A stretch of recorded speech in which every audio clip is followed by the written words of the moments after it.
Good afternoon. Welcome to the February 27th policy session of the Phoenix City Council. We'll call the meeting to order and begin with a roll call. Councilwoman Ansari. Here. Councilwoman Guardado. Here. Councilwoman Hodge-Washington. Here. Councilwoman O'Brien. Councilwoman Pastor. Here. Councilman Robinson. Here. Councilman Waring. Vice Mayor Stark. Mayor Gallego. Here. Before we start the meeting today, I want to take a moment to commemorate the life and service of United States Marine Sergeant Alec Langan, a Chandler resident and a crew chief on the Super Stallion helicopter that tragically crashed February 6th near San Diego. Sky Harbor Airport was part of receiving his body this week. During his tenure as a Marine, Sergeant Langan earned several decorations, including Navy and Marine Corps Achievement Medals, a Good Conduct Medal, a Global War on Terrorism Service Medal, and a National Defense Service Medal, as well as 2 Sea Service deployment ribbons. On top of being an accomplished Marine, Sergeant Langan was a family man, remembered by his loved ones as someone who always put them first and committed his life to generously serving others. All of us in Phoenix are praying for Alec's family, especially his wife, Casey. He was just married last month, and his parents, Stephen and Karen, and mourn alongside them for the loss of their son. And now we'll turn to council information and follow-up requests. We'll begin with Councilwoman Ansari in District 7 and then go to Councilwoman Guardado. Thank you, Mayor. I will start off by recapping a couple of recent events. First, a huge congratulations to the Levine Community Council on a fantastic 72nd annual Levine barbecue. I am proud to report that District 7 stays the reigning champ of the legendary cow milking contest. It was Councilwoman Hodge-Washington and I's first time taking part, and we learned a lot. Mind you, it's an inflatable cow we were milking, and the Levine Community Council would really like to work with the Parks Department to bring a real one next year, maybe even a petting zoo, so we'll be following up on that. Second, I got to join Mayor Gallego, ASU, Hustle Phoenix, and Goodwill in District 7 to open a first-of-its-kind circular plastics microfactory. It is the first of its kind in the world, and we were told that there are already different municipalities, both in the U.S. and across the globe, looking at what we have started here. Why is this important? Globally, only 14% of plastics ever get fully recycled, and now at this warehouse on 51st Avenue in Van Buren, entrepreneurship and innovation will begin to revolutionize the plastics industry daily by taking waste and turning it into quality products like skateboards, cell phone cases, and so much more. A project a decade in the making is now here and in action, and I really look forward to hearing about future progress and success. And finally, on January 23rd, which ended up being a super rainy day here in Phoenix, my entire office woke up at 5 a.m. to take part in the point-in-time homelessness count. It was eye-opening to see just how we coordinate a county-wide count of houseless individuals in Maricopa County. The rain made it tough to find individuals, but I'm hoping for an accurate and insightful count to look forward to in April of this year. Next slide. As we round out Black History Month, one of the most meaningful events our office took part in was hosting Centering Black Voices at the Greater Phoenix Urban League. We had a Black-led roundtable conversation about public health, housing, and community safety with pastors, nonprofit leaders, city departments, and we left with so many new connections. Thank you to Tracy Hall, who also planned an amazing Hike with the Firefighters event, Chief Sullivan, Nicole Ayula, and Titus Matthew with housing, and so many other departments who came out and were there to discuss the city's priorities, but also to solicit feedback and input from the leaders who took part. Next slide. Oh, we're already on the next slide.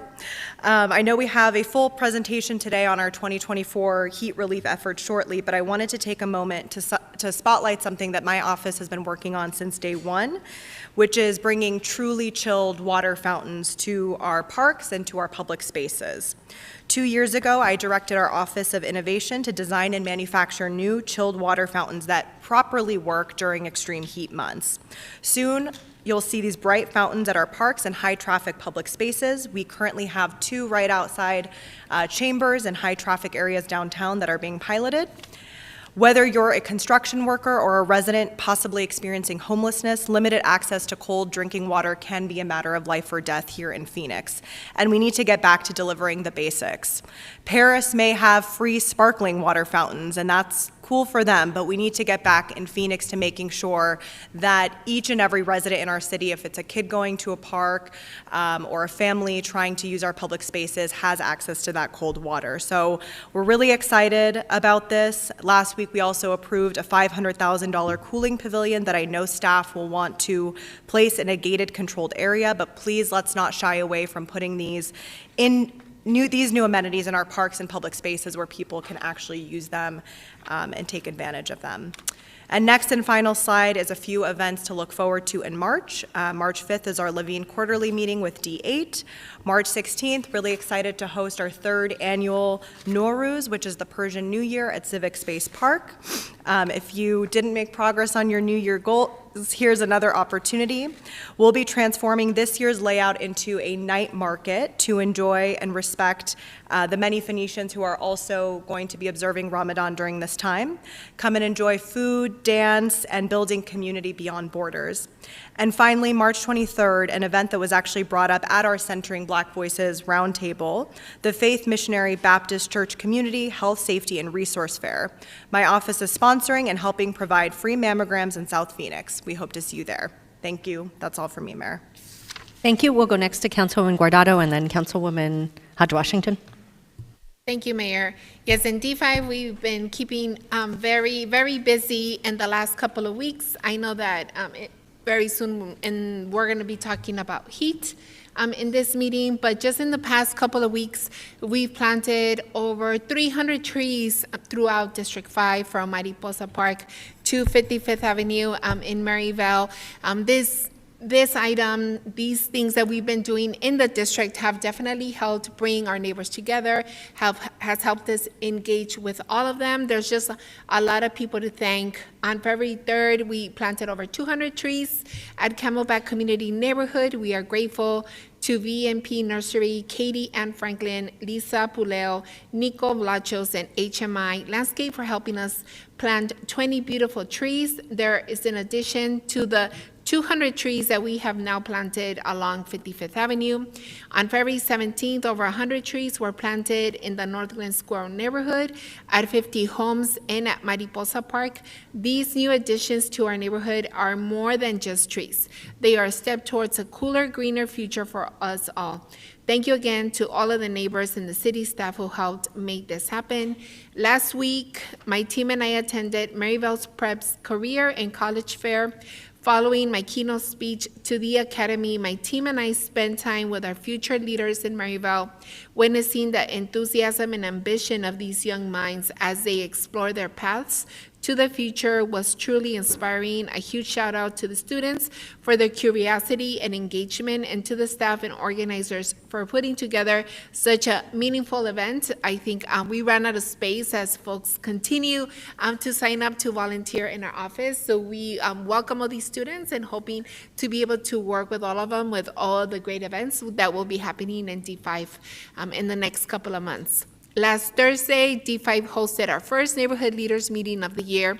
Together with our neighborhood leadership, we discussed many important topics ranging from homelessness and car drag racing to upcoming community events and budget changes. In D5, we wholeheartedly believe that it's essential to keep our community leaders well informed, as that is the only way we can move our community forward. Our heartfelt thank you goes out to Phoenix PD, the Office of Homeless Solutions, and all of our incredible neighborhood leaders. Their dedication is key to our progress, and together we're building a stronger and more unified community. Last Saturday, D5 held a community cleanup in cooperation with the Estrella Supermoms on Saturday, February 24th at 73rd Avenue and Indian School Road in multiple alley segments. Shout out to Felipe and to his crew that they came out and helped us with a huge cleanup that needed to happen in that area. My team was excited to support the annual neighborhood cleanup, especially the two alley segments at 73rd Avenue and Indian School that had caused the neighborhood many problems because of blight and safety concerns. And I want to give a special shout out to the Estrella Supermoms Block Watch, City of Phoenix Neighborhood Services Department, Street Transportation, Public Works, Phoenix Police, and thanks to the volunteers from Trevor Brown High School and Franklin High Schools. And this week coming up, is the Villa de Paz and Laurelwood Homes Block Watch Gain Event. The annual gain event for Villa de Paz Block Watch and the Laurelwood Homes Block Watch in partnership with Villa de Paz Elementary School and my office will be this Friday, March 1st from 5 p.m. until 7 p.m. at the Pendergast Community Center, 10550 West Mariposa Street. This is a free community event with family fun, food, vendors, games, information, and community resources. And just to finish off the week, we have our Maryville Mercado that will be happening this Sunday, March 3rd. We invite everyone to come out. This is our third one that we are doing. We're excited on the partnership that we've been able to create with Local First and with John F. Long Elementary, and waiting to see everyone there. That's all for me, Mayor. Thank you. Thank you so much. We'll go next to Councilwoman Hodge Washington and then Councilwoman Pastor. Thank you, Mayor. PowerPoint.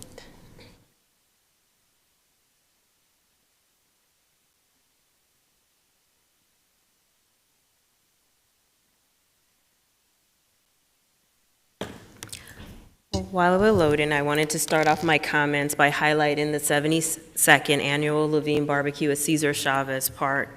As you heard, it was well attended. It included activities such as a mechanical bull riding, over 120 vendors, and many other fun activities.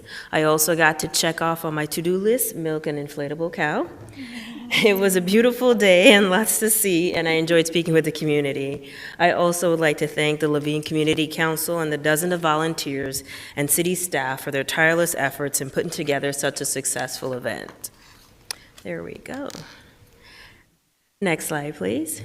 The last couple of days have been very busy. Couldn't capture it all in one slide, but the activities included the South Mountain Community College President's Community Advisory Council, the Aviation Summit hosted by our airport, as well as announcing new flights to Tijuana and the Southwest Maintenance Hangar.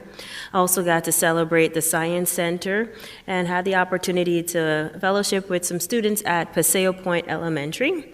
Also, and I kicked off my community connections in Keisha in D8 with our special guests were City Manager Jeff Barton, the Honorable Cecil B. Patterson, retired judge from the Court of Appeals, and former State Senator Leah Landrum Taylor. You'll see I had recently had the opportunity to meet with youth at the African American Advisory Board. We have aspiring youth among us who are considering careers in public safety, and programs such as the cadets get young adults involved and help them develop leadership skills, build relationship, and so much more. And also, I was also invited to attend a roundtable on water with Congressman Ruben Gallego, who led a thoughtful discussion on the water needs across the valley. Our own water director, Troy Hayes, also attended and provided in-depth technical analysis and needs assessment. And then lastly, discussions with residents and businesses in my district is always where my heart is. I recently had the opportunity to meet with Arizona Fresh and our Community and Economic Development Department, and we're happy to note there are exciting things on the horizon for our district. Next slide. My staff and I are looking forward to the upcoming events that we'll be participating for the remainder of the month and next month. On March 2nd, I'm joining Councilwoman Laura Pastor to host a brunch to raise awareness and support for African American women affected by breast cancer. Not only will it be an educational event, but it will also provide resources, including the latest technology to incorporate accurate breast cancer screening. On March 5th, I'm partnering with Councilwoman Ansari to host the Levine Quarterly Meeting at the Cesar Chavez Community Center. This is usually also a well-attended event, and I'm looking forward to the updates from our city departments, police, Office of Homeless Solutions, parks, and heat response, as well as hearing from our community. On March 23rd, I'll be a judge at the Levine Youth Talent Showcase for youths ages 7 to 18. This fun-filled event is going to be filled with talent. So the winners will later perform or appear in the 2025 Levine Community Parade. So keep an eye out for that. Also on March 23rd, be sure to check out the Pierce Parkapalooza at Pierce Park. This family fun spring party will feature games, food trucks, stage performances, and much more. And then lastly, on March 30th, be sure to check out the STEM competition for middle school and high school youth at South Mountain Community College. This promises to be an impressive event where kids put their thinking skills to the test and compete for prizes. Next slide. As always, do not hesitate to reach out if you need help with city services or notice an issue in your community. Thank you, Mayor. Thank you. Councilwoman Pastor. You. Join us Tuesday, March 5th for our coffee chat with the Streets Transportation Department and Public Transit. We will discuss the 35th Avenue Improvement Project, the new high-capacity transit option on the west side, as well as BRT. Next slide. Thank you to the community members who joined us last week for our participatory budget meeting at Solano Elementary. Today, we will be meeting on the west side. Tomorrow, we will meet on the east side. Participatory budget funds can pay for speed humps, alley lights, gated alleys, and neighborhood projects.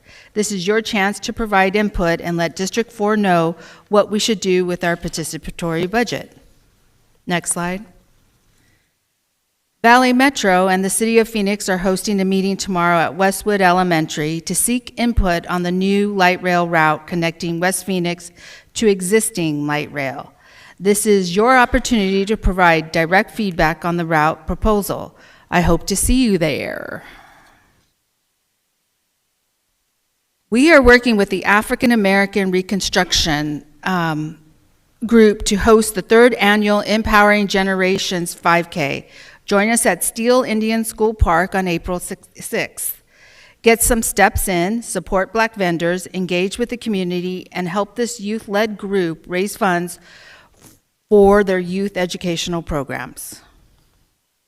Next slide. A long-awaited project. The Royale opened in the Melrose District last month, and I had a great time hosting last month's coffee chat in the beautiful open meeting space. Be sure to stop by. The Royale is located near 7th Avenue in Glen Rosa at 635 West Glen Rosa Avenue. Next slide. The District 4 team had a great time cleaning up the alleys around 35th Avenue and Fillmore. Thank you to the African American Reconstruction and former State Senator Leah Landrum Taylor for joining us. Want to organize a community cleanup? Contact my office. The phone number is on the slide. As Black History Month comes to an end, I'd like to highlight a few of the many incredible Black-owned establishments in District 4. Keep supporting these establishments year-round.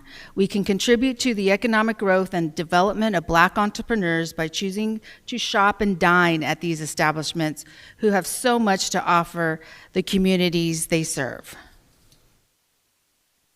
And thank you to all of our wonderful city employees who participated in the first annual District 4 pickleball tournament at Solano Park. Solano Park has 4 outdoor pickleball courts open daily from 5:30 a.m. to 10 p.m. Let's continue activating Solano Park. Next slide. It's our home tour season in District 4. I had a blast walking around and connecting with constituents at the Willow and Coronado home tours. This Saturday, I will be at the Melrose Street Fair. Join us. It's one of the biggest events of the year, and it includes live music, great food, and great local vendors. Thank you, Mayor. Who won the pickleball tournament? It was PIO, these two over here. PIO. Yeah, and- congratulations. Yeah. It was Dan. The communications It was Dan. office, all right. Yes, it was Dan and I can't remember. Yeah, Adam. It was, and I did get some suggestions for next year that we probably have to do age categories.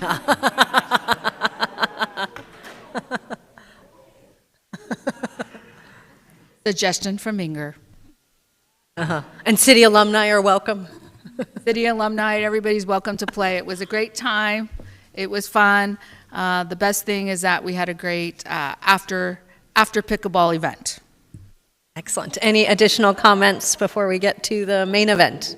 All right, item number 1 is the general fund forecast and budget update. Though it was not always easy, I'm proud of the work we've done in Phoenix to build a strong fiscal foundation since the economic downturn in 2008. Through robust community engagement and savvy, sensible leadership, the city has experienced strong growth over the past 3 fiscal years with continued increases in resources. And just recently, thanks to our Phoenix voters, we'll be able to put in motion $500 million in general obligation bond towards major investments ranging from affordable housing to fire stations to citywide opportunities. We got our fiscal house in order, but unfortunately, the state legislature has made some deep cuts to our revenues, and now we face financial uncertainty in the future. Due to the outcome of the state legislature's budget negotiations, next year, cities are losing their ability to collect rental tax, a significant sum that we use to fund police, fire, transit, and much more. On top of that, the current flat tax implemented by former Governor Ducey caused a larger decline in revenue collection than anticipated. And we are winding down with American Rescue Plan dollars, the very important dollars that we have used around housing, homelessness, and more. They will expire at the end of '26. That means we're going to have some tough conversations here at the city. I want to thank City Manager Jeff Barton, Amber, and the entire budget and research team for their work, not just on today's presentation, but also for their ongoing dedication to keeping our finances sustainable and sound. I will turn to City Manager Jeff Barton. Mayor, thank you. That was a great intro. Actually, I don't even know if we need to do the presentation after that intro. You hit all of the talking points. But on a serious note, I do want to take a moment to thank you for giving Amber, Budget and Research Director Amber Williamson, and I time to kind of talk to you about this. As you know, this is a critical juncture in our budgeting process. It's something that we do every year. And I do like to remind you and those watching from home that the City of Phoenix does have a very universally recognized best practice budget process. And one of the key ingredients in that process is the methodical multi-year forecast that we go through. That multi-forecast serves as a fiscal early warning and early detection system for you and for staff so that we can analyze the impact of decisions that we make today to understand how the ripples of those currents are going to flow downstream as it pertains to our fiscal finances. And I think when we look at what we've done in the past and what we've done over the past couple of years, as you alluded to, Mayor, some of those decisions that we've made being strategic were led and guided much by the multi-year forecast because we could see the roadmap, we could see what's in front of us and not overcommit. So today we're going to present to you information that unfortunately is not the greatest news, as you've mentioned. Things could definitely be worse. We do, at least for next fiscal year, have a $80 million surplus that Amber will talk to you about, largely driven by one-time savings that we've been storing up over the past couple of fiscal years. But when we look ahead to 25-26 and 26-27, we are facing the ever-changing economic situations that are before us. And that is where our costs are not keeping pace with our revenue, and that has been exacerbated by the fact that, as you mentioned, the state took away our ability to collect residential rental tax, and then the impact of the statewide flat tax. Those two items combined have hit us for about $120 million on an annual basis moving forward. That is a big deal to swallow and a tough task when you're trying to balance our budget with all of the robust services that we provide to our residents and our citizens. Amber and I mentioned back in September when we were presenting the year-end forecast that the next 3 years would be a challenge. But the benefit of having this multi-year forecast when we have it is we have time to make those corrective actions. We've got a solid 17 months ahead of us before we have to do anything extremely urgent, and we can be very methodical and strategic as we've always done, even back to 2007 and 8 when we faced a $270 million shortfall.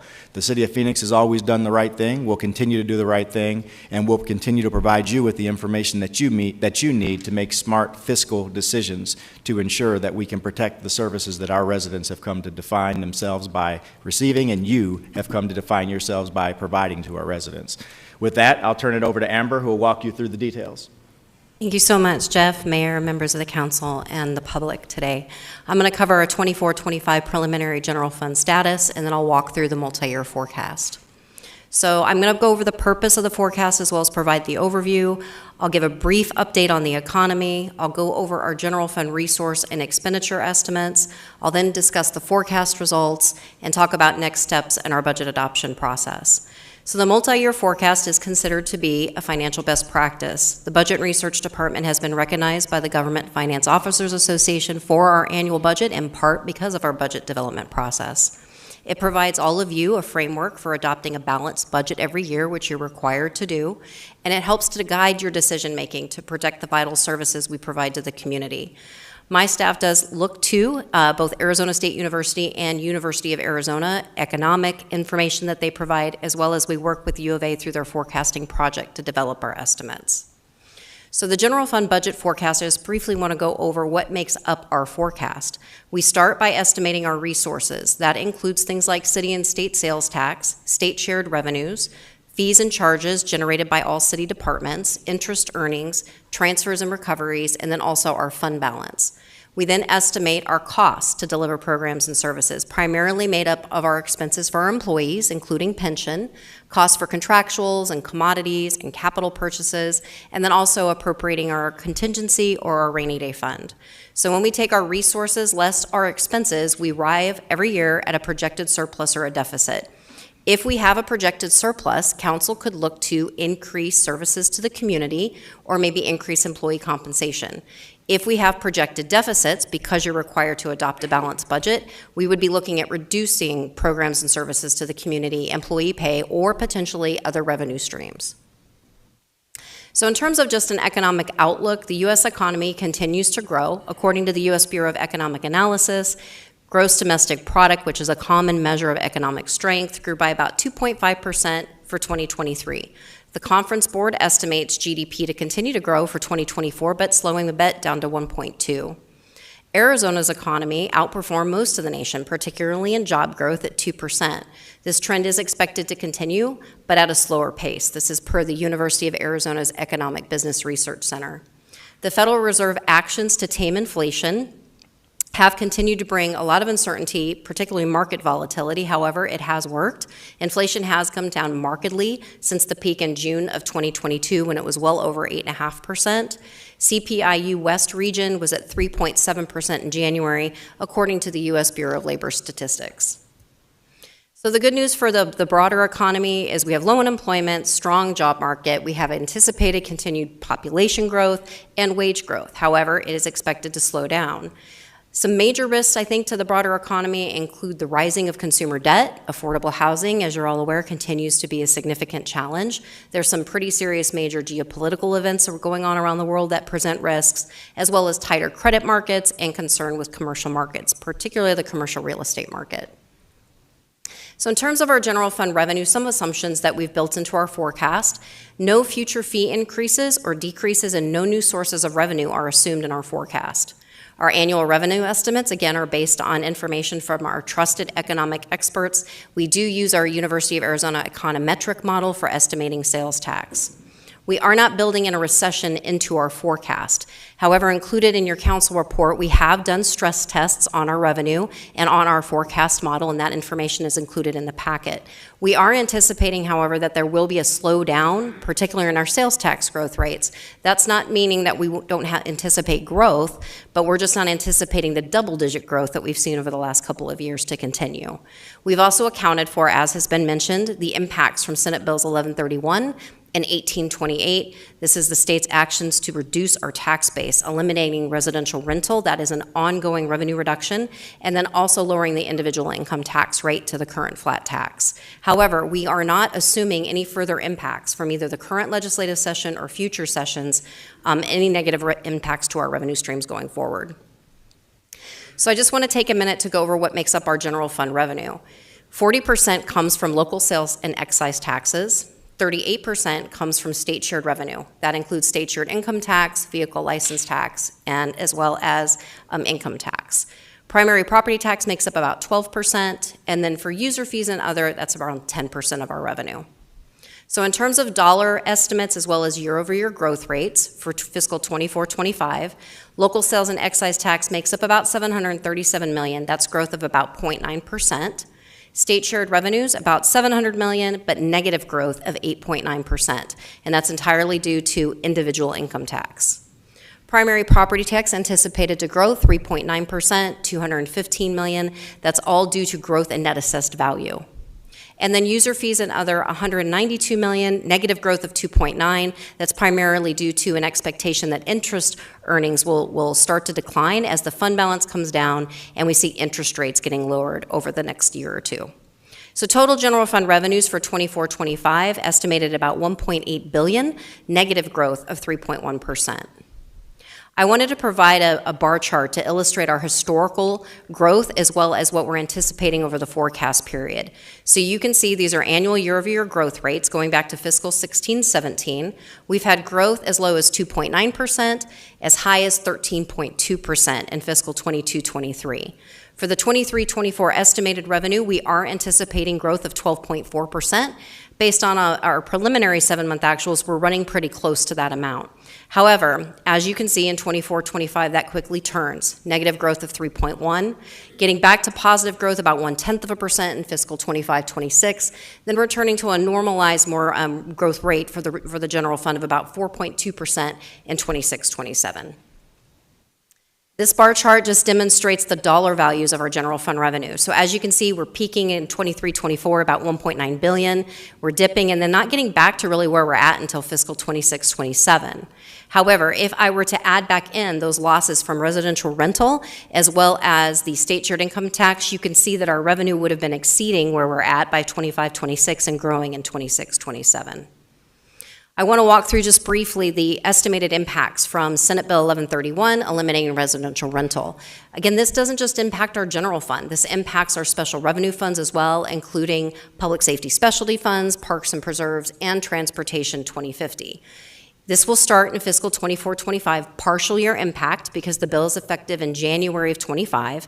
The negative impact to general fund is 18.4 million estimated next year, with all funds lost 35.2 million.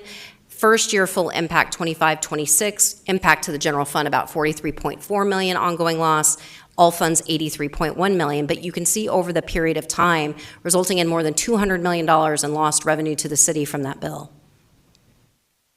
So in terms of our city sales tax revenues, I wanted to provide, going back to 16-17 as well through our forecast horizon, what those estimated amounts are for the general fund, and then also showing if we added back in that residential rental loss. You can see that we would have been well over 800 million in collections by 26-27. State shared income tax revenues, this is allocated 100% to our general fund. It's the one revenue stream I can predict with absolute certainty because it's based on collections from 2 years prior. We do rely on the state's Joint Legislative Budget Committee to estimate future state shared income tax. And GLBC did inform the members of the legislature over the summer, quote, significant decline in general fund revenue collections, individual income tax payments are the primary reason for the shortfall. So fiscal year 22-23 actual state collections is what determines our general fund revenue for 24-25 in income tax. And unfortunately, as it's been mentioned, it is significantly less than what the JLBC had estimated and from what we included in our last general fund forecast presented to you last spring, which is what you all use to make budget decisions for the current fiscal year. I wanted to provide those differences in terms of what JLBC had estimated prior to their most recent forecast, which was released just this past January. You can see 36 million negative impact in 24-25, 43 million, and then 41 million in 26-27.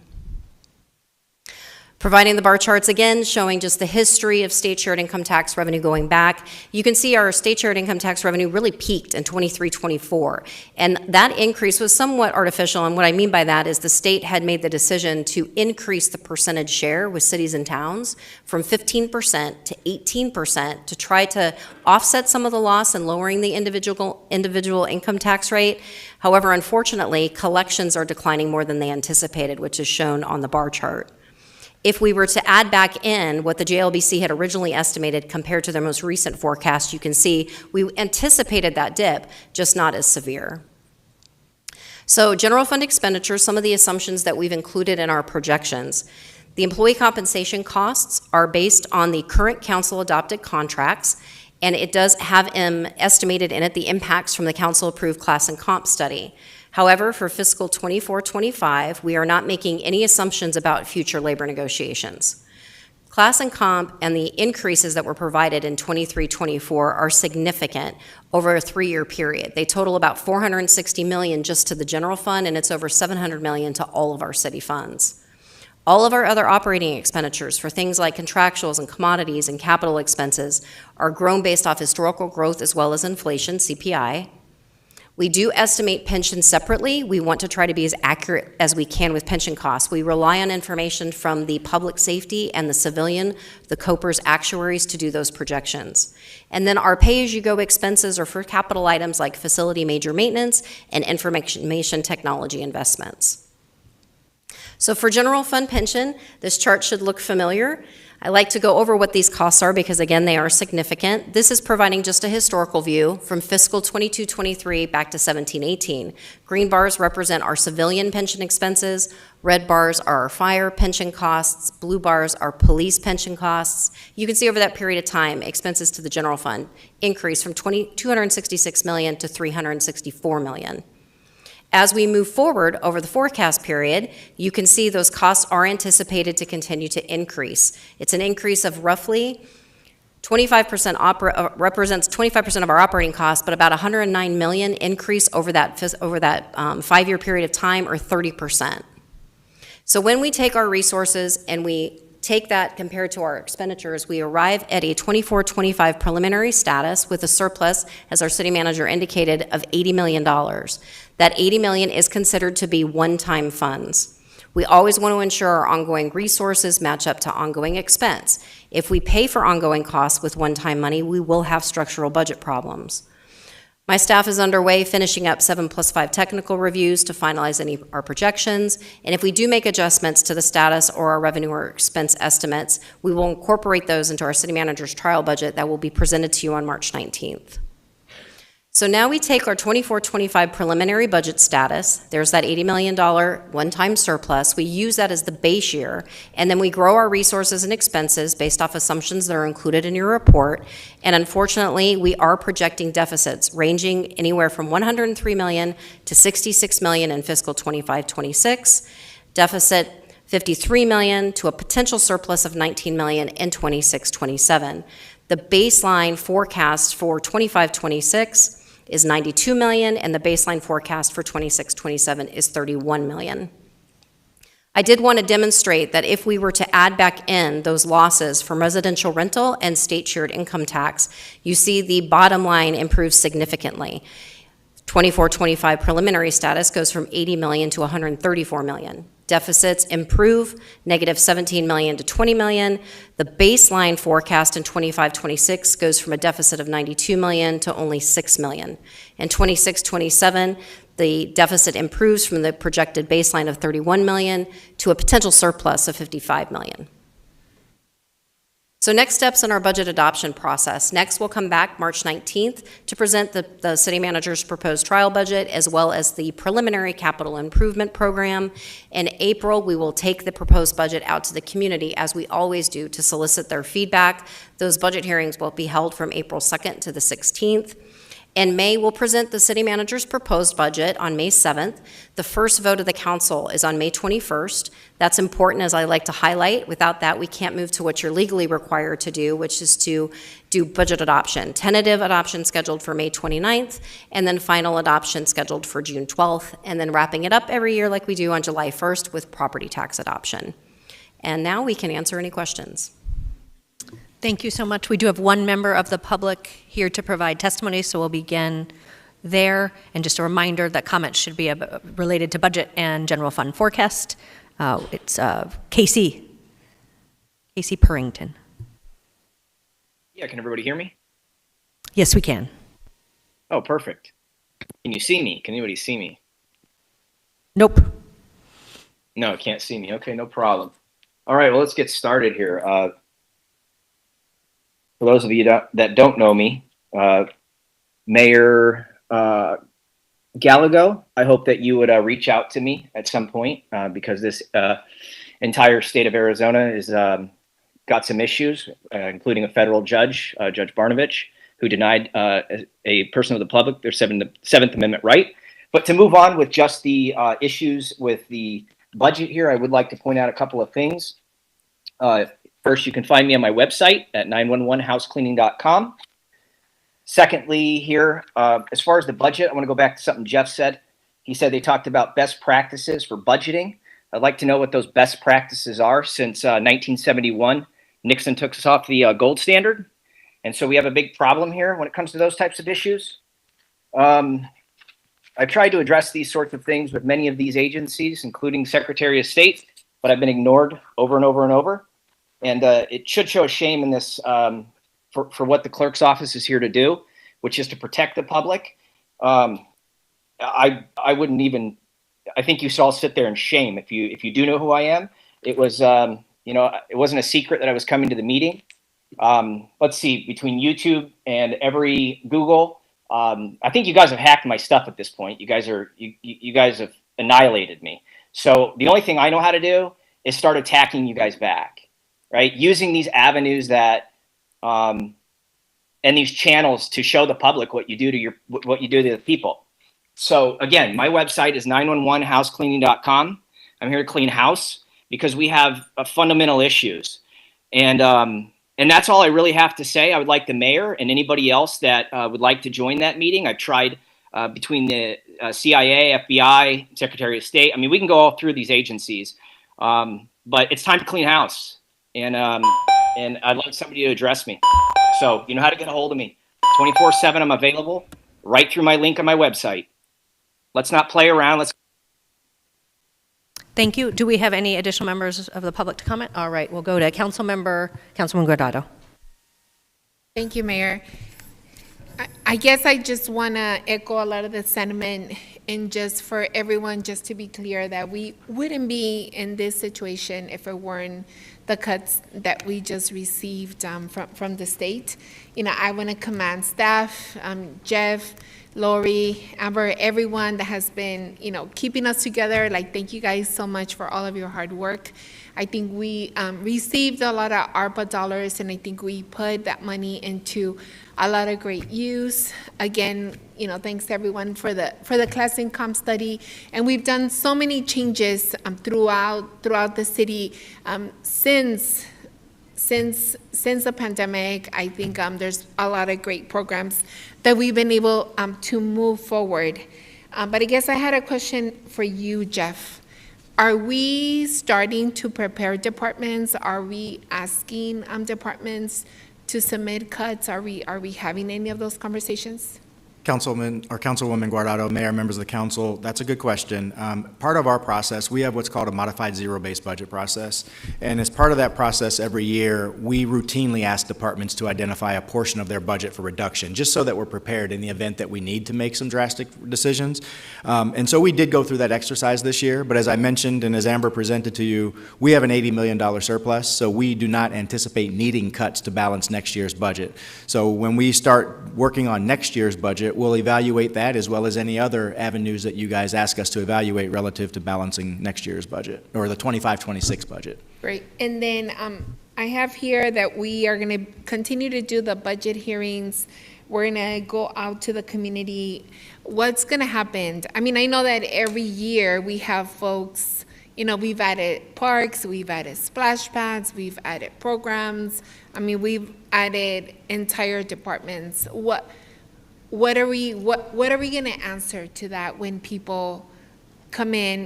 They've gotten used to it, right? I mean, and it's amenities that are needed. It's not like they're asking, for things that they don't need in their communities. What are we going to answer to that?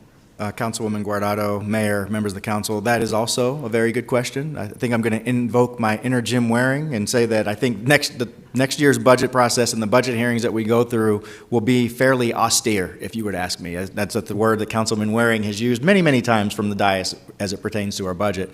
I think what I would recommend to you, given the forecast that we've just presented to you and what we know about 25-26, from my perspective as former budget director, I think it would behoove us to hold all of those resources that we show as one-time surplus and hold them as such and not allocate for new services. So when you ask me what our budget presentations and our hearing to the community will be, to me, I think it's educating them about what's ahead in terms of what the state did to us, but also even more importantly to them is that we are able to bring you next year's budget with the same level of services that you're provided today. So next year's budget is about preserving the services that you've come accustomed to. Right. So I understand it's not going to affect us this year. In this year, we're gonna be okay. We got to start. I know that you've done a great job thinking about the future, but does this affect our bond in any way? Councilwoman Guardado, Mayor, members of the council, also a good question. I think at the particular moment, one, I just want to make sure everyone's aware that right now our bond rating agencies are watching us. They start watching us during this portion of the year anyway, just because they're trying to be educated about what we're doing financially and trying to watch the city's fiscal moves.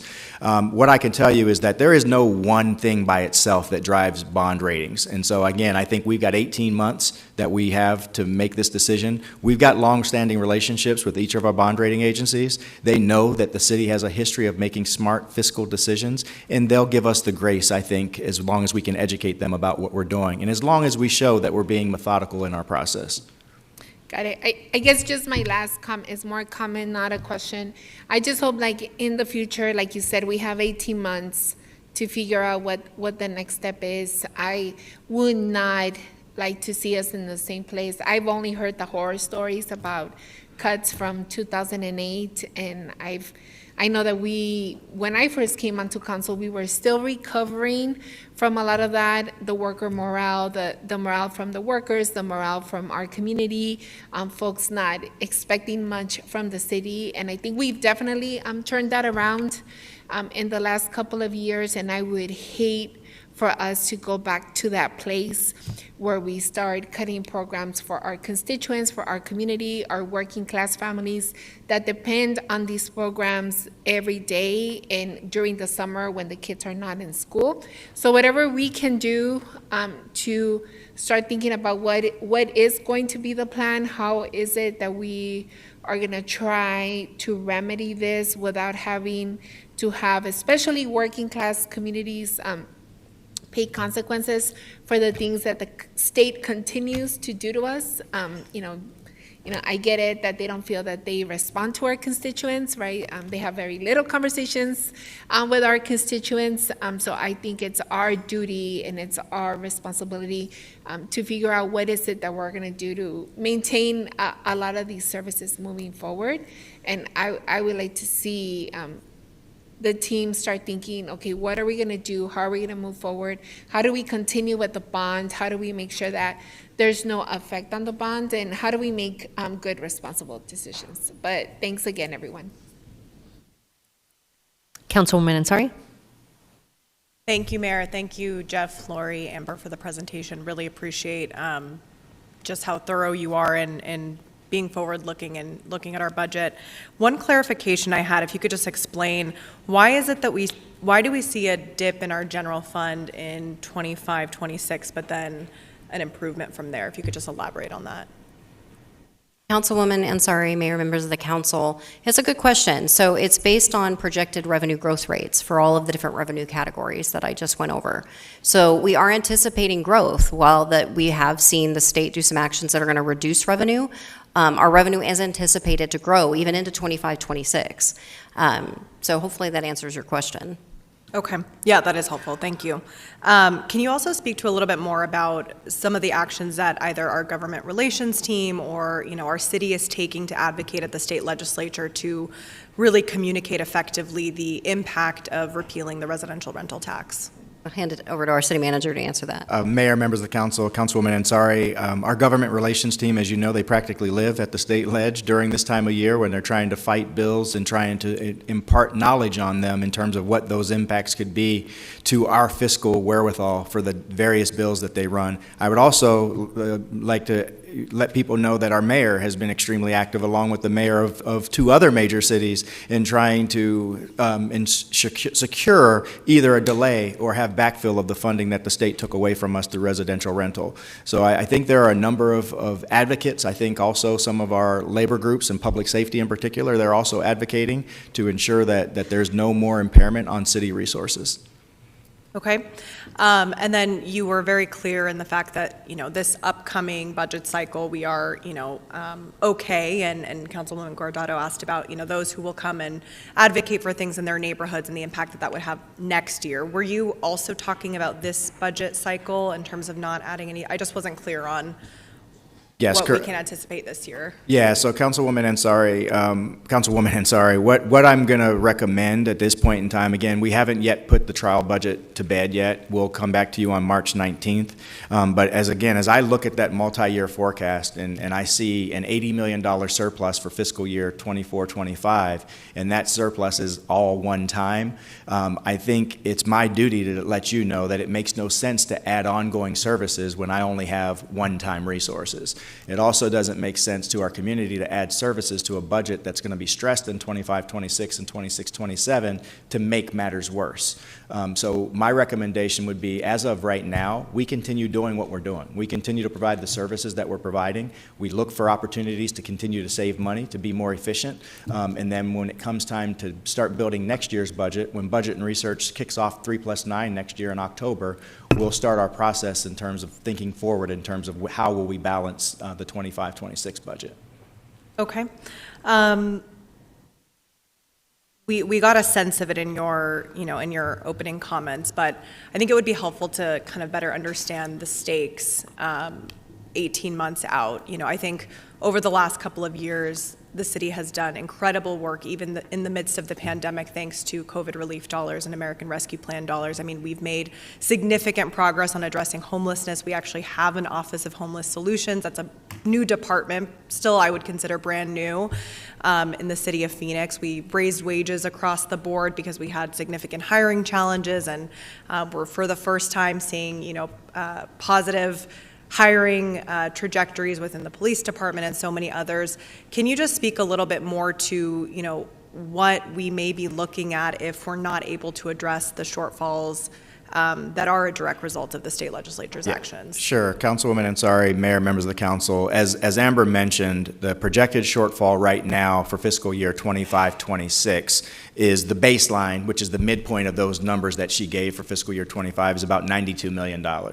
So if I were to look at $92 million and try to just approximate to give some context, and again, I don't want to scare people because, again, I think we've got time to work on this and we're balanced right now and we're balanced for next fiscal year. But when I look 2 years ahead, that $92 million projected midpoint deficit, if you will, that's equivalent to the size of the entirety of the library and human services department. So that's the context or the scope of what it is we're talking about in terms of number of, or the dollar amount and value.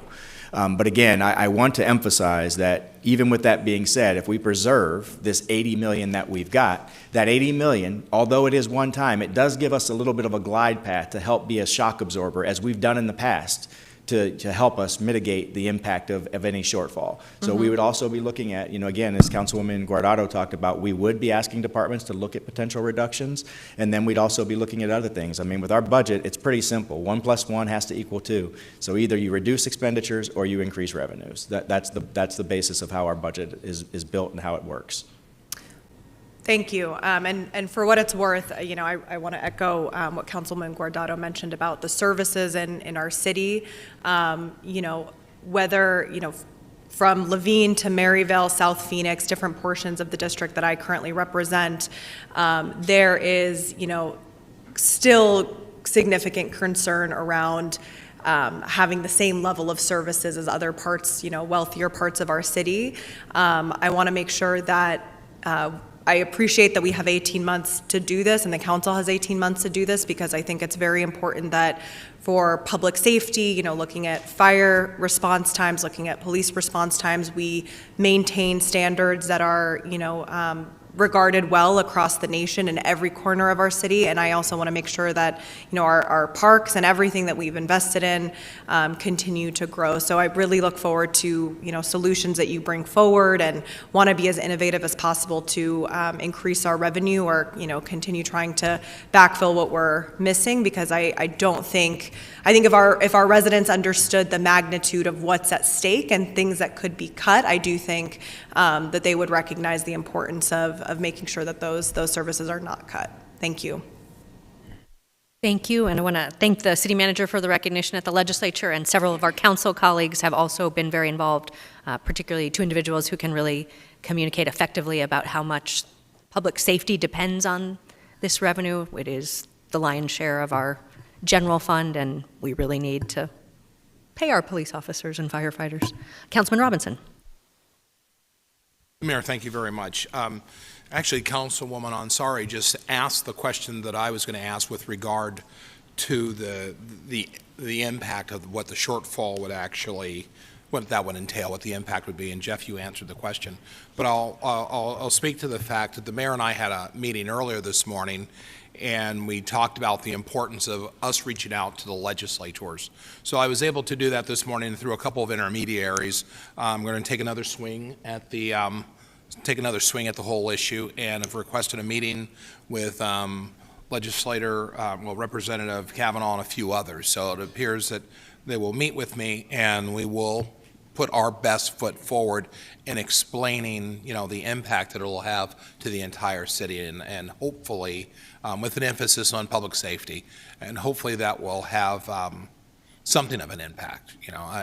I'm always optimistic about these things, and I think each and every one of us can do what we can. So I'll report back and let you know how that goes. But what I'll also add to thank you for all the hard work, Jeff, Amber, Lori, that all of you are doing in budget and research and everywhere else. It's a heavy lift, and these are tough times. We recognize it, and I think more than anybody, or just as much as everybody else, I should say, I recognize what we're going through, because if you've been around here long enough, you've seen some of these things. It's a tough way to go, and these are, as the mayor likes to say, tough discussions we're going to have, and that's on the horizon. So thank you very much, but you're all doing a great job, and I really appreciate it. Thank you so much. Thank you for your leadership. We'll go to Councilwoman O'Brien and then Councilwoman Stark. Thank you so much, Mayor. I just want to follow up a little bit on the GO bond that our voters were so gracious to approve, that $500 million that covers really every aspect of our city. And as I know you all know, public safety, which is near and dear to me, is a huge part of that GO bond. How might our budget forecast impact our ability to implement our GO bond as we have laid it out?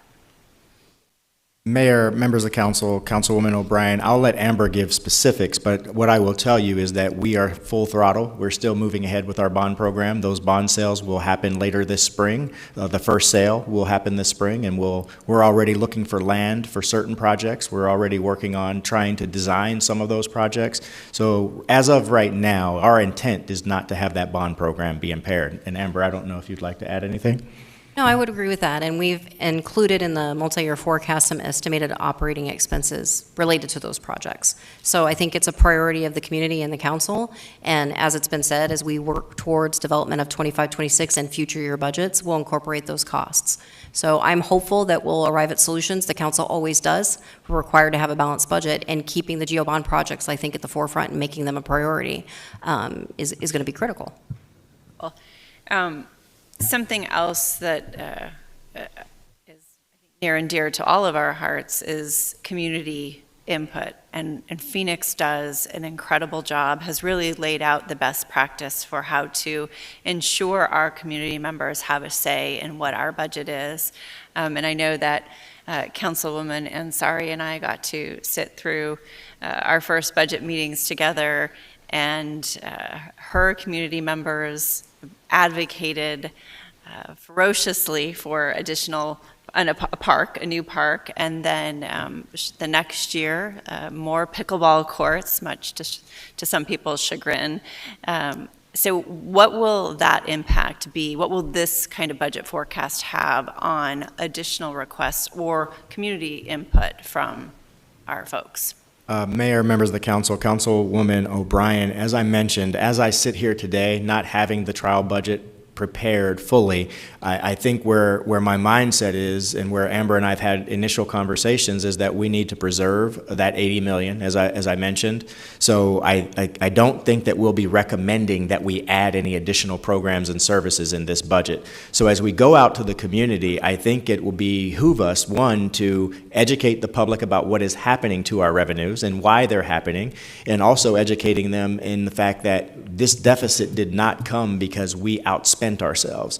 This deficit, as illustrated in the presentation that Amber has presented, shows that had that revenue been there that we counted on when we made important critical decisions to compensate our employees and to add new programs and services, we were balanced. We would have been balanced all through this forecast, with the exception of one small $6 million issue, which I think we all know that we can figure that one out pretty easily.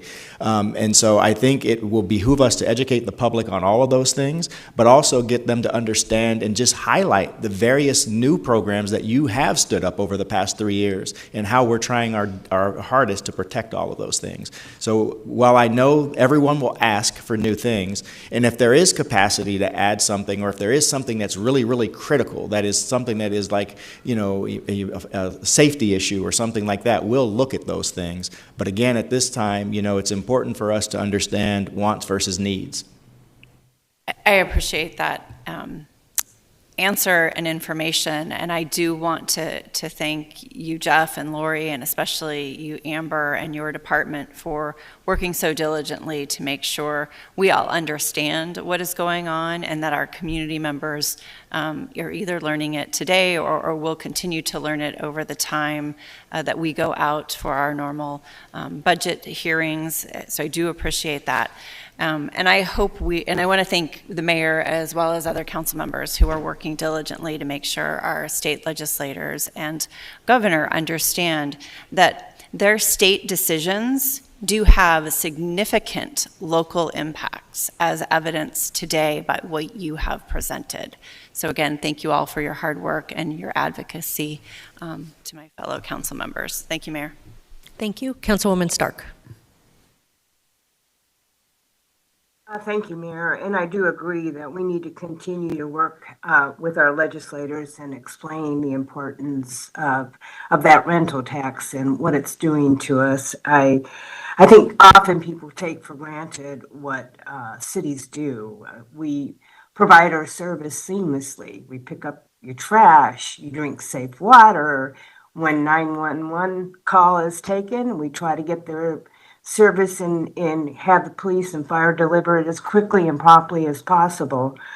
But I do think there's a little bit of a difference with what's happening to us and what happened in the Great Recession. And so, Jeff, am I correct in saying back then, it really was nothing was coming in money-wise? I mean, people were losing their jobs, not just in government, but in the private sector. And so even one of our revenue generated departments was suffering. That happened to be the Planning and Development Department, because they relied on the fees that developers were bringing in, and no one was building.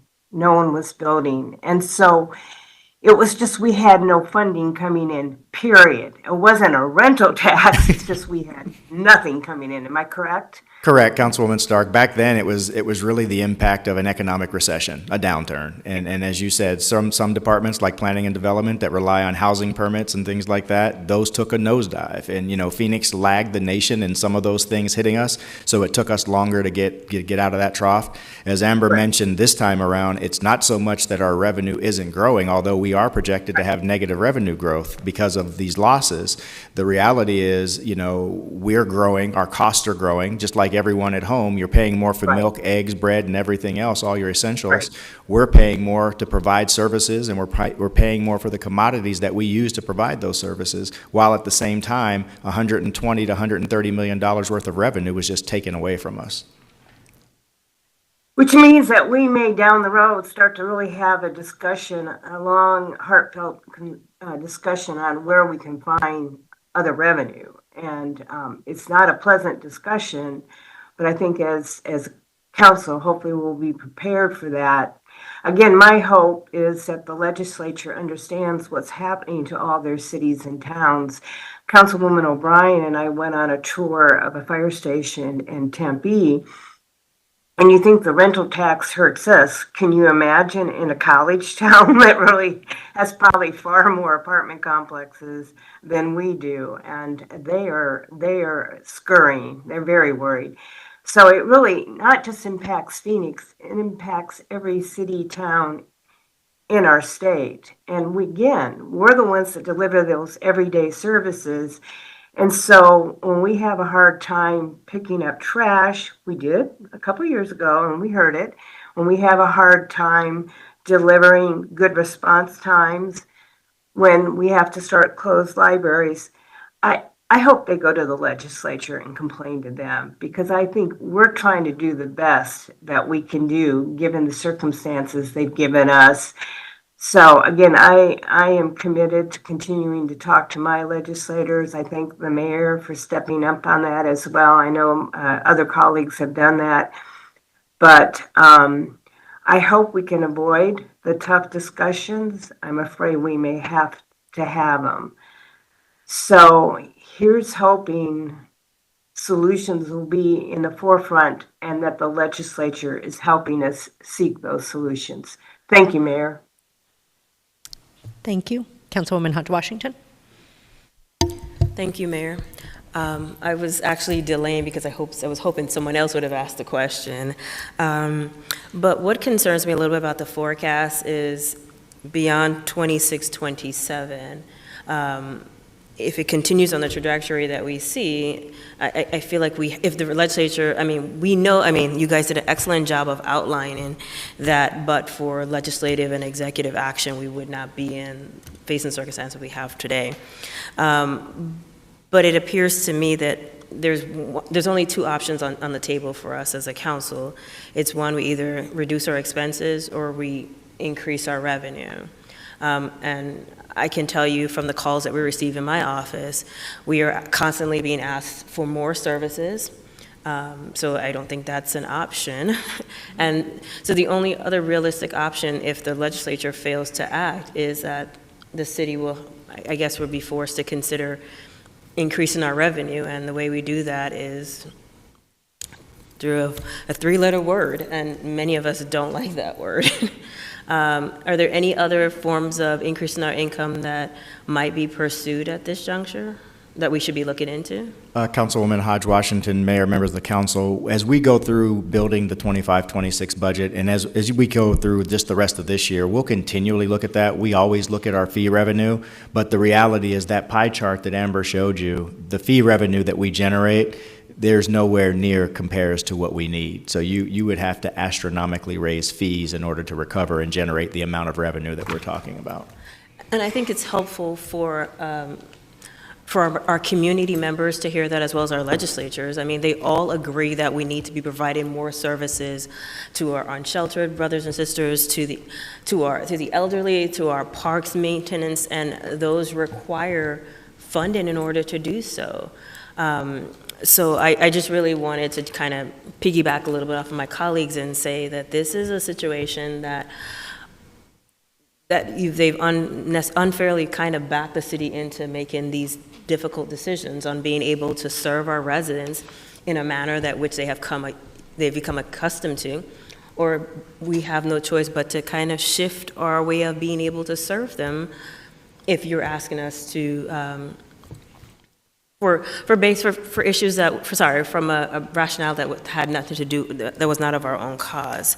So I appreciate both you and Amber bringing this to us in a timely manner and giving us the assurances that we at least have 18 months to come up with a better plan, but I really want our colleagues down at the legislature to understand the situation that we are now being placed in.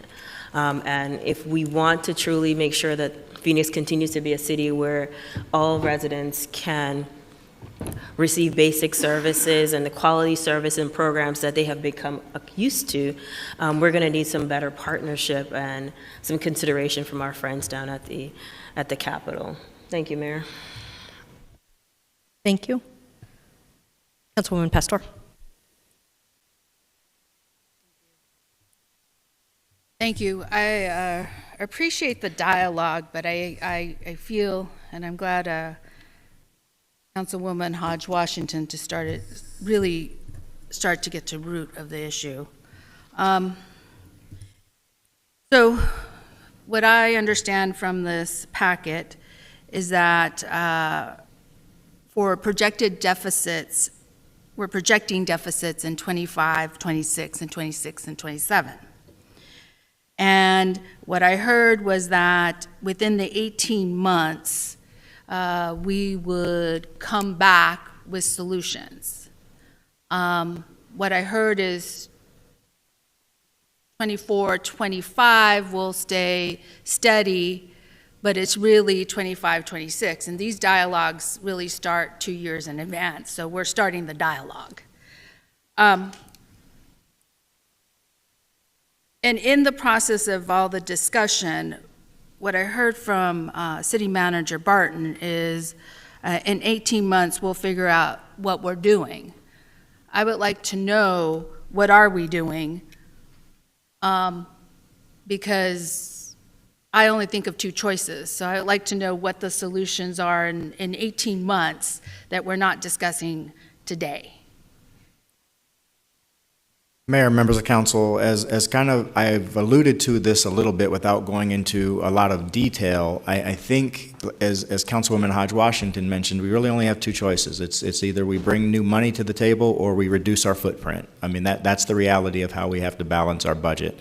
So what I'm saying to you today is, starting now and going all the way until we get to this same spot next year, until ultimately you have to adopt the 25-26 budget, there are several things that we do as is normal and customary to our normal process. So at the end of this current fiscal year, and even right now, in fact, Amber and her team are going through 7+5, where they project 7 months worth of actual, where they have 7 months worth of actual expenses, and they're projecting the remaining 5 to come up with the 12-month projections for this year. In that process, we typically don't find as much savings as we do during the 3+9 process, because you're a little longer in the game, but we do find some. And so that, as she mentioned, will be the difference when we come and present the trial budget. There may be some small changes to where our status is at that point in time. From there, we'll end the fiscal year, and then while you guys are gone for the summer, we'll start the process of letting you know how we did. More than likely, we'll end, hopefully, if we're lucky, like last year, we ended the year $18 million to the good. That money goes into the fund balance, so that's another place where additional revenues will come to bear. But again, they will also be one-time because they're one-time savings. Then in October, Amber and her team will start the 3+9 process, and we'll start working through what departments' footprints look like for the 24-25 current year that we're in, and then projecting it for the out year, our base year, which would be then 25-26, looking for opportunities to find savings in the current year, not necessarily at that point looking to reduce programs, but looking for ongoing savings that we can take out of the budget based on historical spending patterns. Roughly a month or two after that, Amber will issue what is called our program budget letter, and that's where we typically ask departments to identify new programs and services if we were to have a surplus. But that's also the same letter that we ask departments to identify potential reductions that could be used to balance the budget. So we'll start that process in roughly November. The responses to that request will come back in January or so. And from that perspective, we would use those items as part of our budget balancing. And all during that time, we will continue to have conversations with you. We update you on revenue each and every month. We do a monthly revenue report, so we'll be adept in terms of what our revenues are looking like and if they're marching or matching our projections. And again, if there's conversations about revenue, they would all take place in that same window. Okay, so that was a very long answer, and I'll just break it down. As Councilwoman Hodge Washington said, we're either going to have to reduce revenue, which means we'll have to reduce services, which means as there was a dialogue or conversation in this space of wants versus needs. Well, there's a lot of needs. I can tell you from my constituents, the needs are response times. That's police and fire. That's an essential for city services. So I guess what I'm saying is there's a lot of needs still within our budget, which then we would have to have a discussion of reducing services. The only other way we can move to stay steady the way we are today is to increase revenues. So in order to increase revenue, how would we do that? Mayor, members of the council, I'll defer to Amber, but again, at the end of the day, you as a council have the authority to raise, if it were to be a sales tax, you have the ability to raise sales tax, and as Councilwoman Hodge Washington mentioned, there are other fees that we could look at. You also have latitude on many of those fees. Again, just noting that our fees are really based on cost recovery, so you can't charge more than it costs to provide the service. Okay, so Amber, can you? Thank you, Councilwoman, Mayor, and the council. So as Jeff indicated, it's within the purview of the city council to effectuate city sales tax. There are posting requirements in order to do that. And to the point about user fees, I do want to agree with that statement about the amount of the general fund revenue that's made up of user fees that are generated from various city departments like parks and libraries, police and fire. It's really not a material source of revenue, and we wouldn't want to be increasing fees to a point where we're pricing people out of the activity. So it's really sales tax. But I want to mention that we do have time. So if council wanted next year, when I bring back an updated status and multi-year forecast next February, and we have the projected deficit for 25-26, in order to solve that, if council wanted to pursue a sales tax increase, you could look at that. We could also look at a combination of things to do to resolve a projected deficit, as we've done in the past. That might be a combination of reducing programs and services or an increase in revenue. So there's a posting requirement of 60 days. The council, it's within your purview to do that, to increase sales tax. We would want to be mindful about being competitive with other cities with our rate, but it's an option that the council can consider next year. We don't need to consider that right now. We do have a projected one-time surplus for 24-25, so we do have the benefit of time. But to your point, Councilwoman, that is something that the council could consider. Thank you. I want to talk about the bonding, or the GEO bond. We just went out and passed the GEO bond, and my understanding or the dialogues that I have been having at the city is that the agencies are watching us, and Wall Street is watching us to see if we would be downgraded. In that conversation, or them watching us, we would have to, in order to really ensure that we're taking this budget piece very seriously, put some pieces or actions into play or solutions into play. And my understanding is this is the conversation we would have within the 18 months. My question is, do we have to start to put solutions into play sooner than later so that we don't get downgraded and it wouldn't cost our constituents more in a GEO bond? I'm a little confused in that space because I'm told one thing and then I'm told another, we're okay, and then where I'm told we have time. So could you clear that up for me and the conversations that have been happening? Yeah, Mayor, members of the council, again, as we evaluate and talk to you about all things financial, we want to make sure that you're fully versed on everything. And so we've have conversations about making sure that we maintain our credit rating.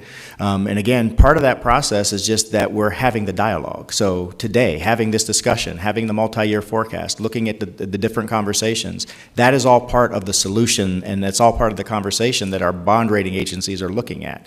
Again, when I come to you with the trial budget, if I come to you with a trial budget that were to do something that would be irresponsible, like spending it all on ongoing services, that wouldn't be wise. And so I won't be recommending that. And I don't think I'm hearing you say to do that. So again, to the point that what Amber and I said, we have to always be mindful of our credit rating, just like we are at home.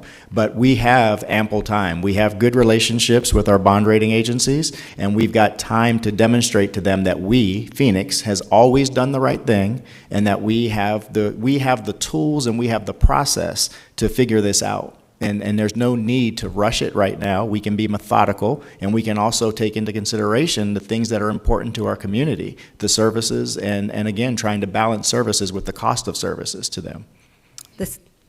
I have one more question. Okay, just want to reiterate what Jeff has just said. The city takes our financial responsibility very seriously, and we can remain committed to a balanced budget. We'll go to your final question. Yeah, I agree with that. I think we've always had a balanced budget. I may have been one time didn't vote for it and brought it back, but I'm very well aware of a balanced budget. We speak about the legislature. I think it's very important for people to understand, constituents to understand, that the legislature really isn't our friend. What they do is hold, at the end, when they're negotiating budgets, what they do is hold items that they know will benefit cities, transportation, anything that League of Cities is negotiating for. And last year, one of those negotiations was the rental tax. And so there was pieces in that time period that's how it was negotiated for other things, and the rental tax went. And that's how we ended up where we are today. So my questions to my colleague is, what are we asking the state legislature to do? We are asking for a 1-year delay in the implementation of the rental tax, which would save us $83 million. When Carrie Lake was running for governor, she talked about backfilling cities or having a slower implementation. We've had very conservative legislators who've wanted to get rid of this but proposed a 5-year phase out, so it feels realistic that a 1-year delay is possible. A lot of people in the legislature understand budgets, and they understand doing it the next budget year at that severe a cost is much more difficult than if we have time to plan. The governor has said she would include support for cities as one of her budget priorities. They have just begun budget negotiations. So if you are watching this and you care about the city's fiscal health, one of the best things you can do is share that with our state legislators. Many of our state legislators care very deeply about public safety. Amber has shared with me that 64% of our general fund goes to public safety. Our voters have allocated sales tax, which includes this rental tax, multiple times to public safety as well as to other important areas such as transportation infrastructure. It is not hypothetical to say that a cut of this magnitude can happen without impacting public safety. In the case of Phoenix, our voters have allocated these dollars that were cut to public safety. It's the equivalent of 350 sworn officers. That's larger than many cities' entire police departments.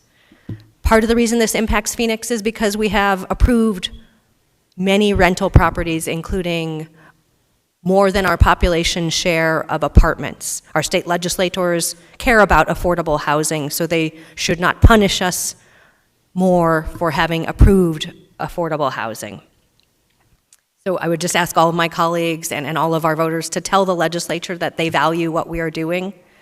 Time and time again, they are passing on costs to us. So those of you who watched council meeting this month heard Lisa Glow, the CEO of CAST, testify that the state used to fund shelter in an ongoing way. They have decided not to, and so that cost has come to us because we do not want the people who are using the CAST facilities to be out there on the streets. I would say that we're looking at a wide variety of different options for continuing to meet our community needs. Our congressional delegation has been great partners. I think it is highly likely this month that we will find out that, thanks to Congressman Greg Stanton, we will get additional funding for a fire station in Ahwatukee. That is a cost that at one time would have been completely local, but we have federal partnerships. Congressman Gallego has been working on affordable housing. Our senators have been working on some costs related to economic development, particularly around tech jobs. Those are costs that we might have had to bear exclusively at the city level, but because of that partnership, we have opportunities.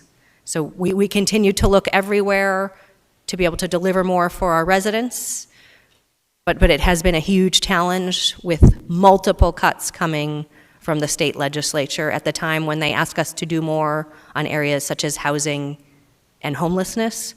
So if you look at some neighboring states, they are doing much more in terms of funding to make sure that people have affordable places to call home.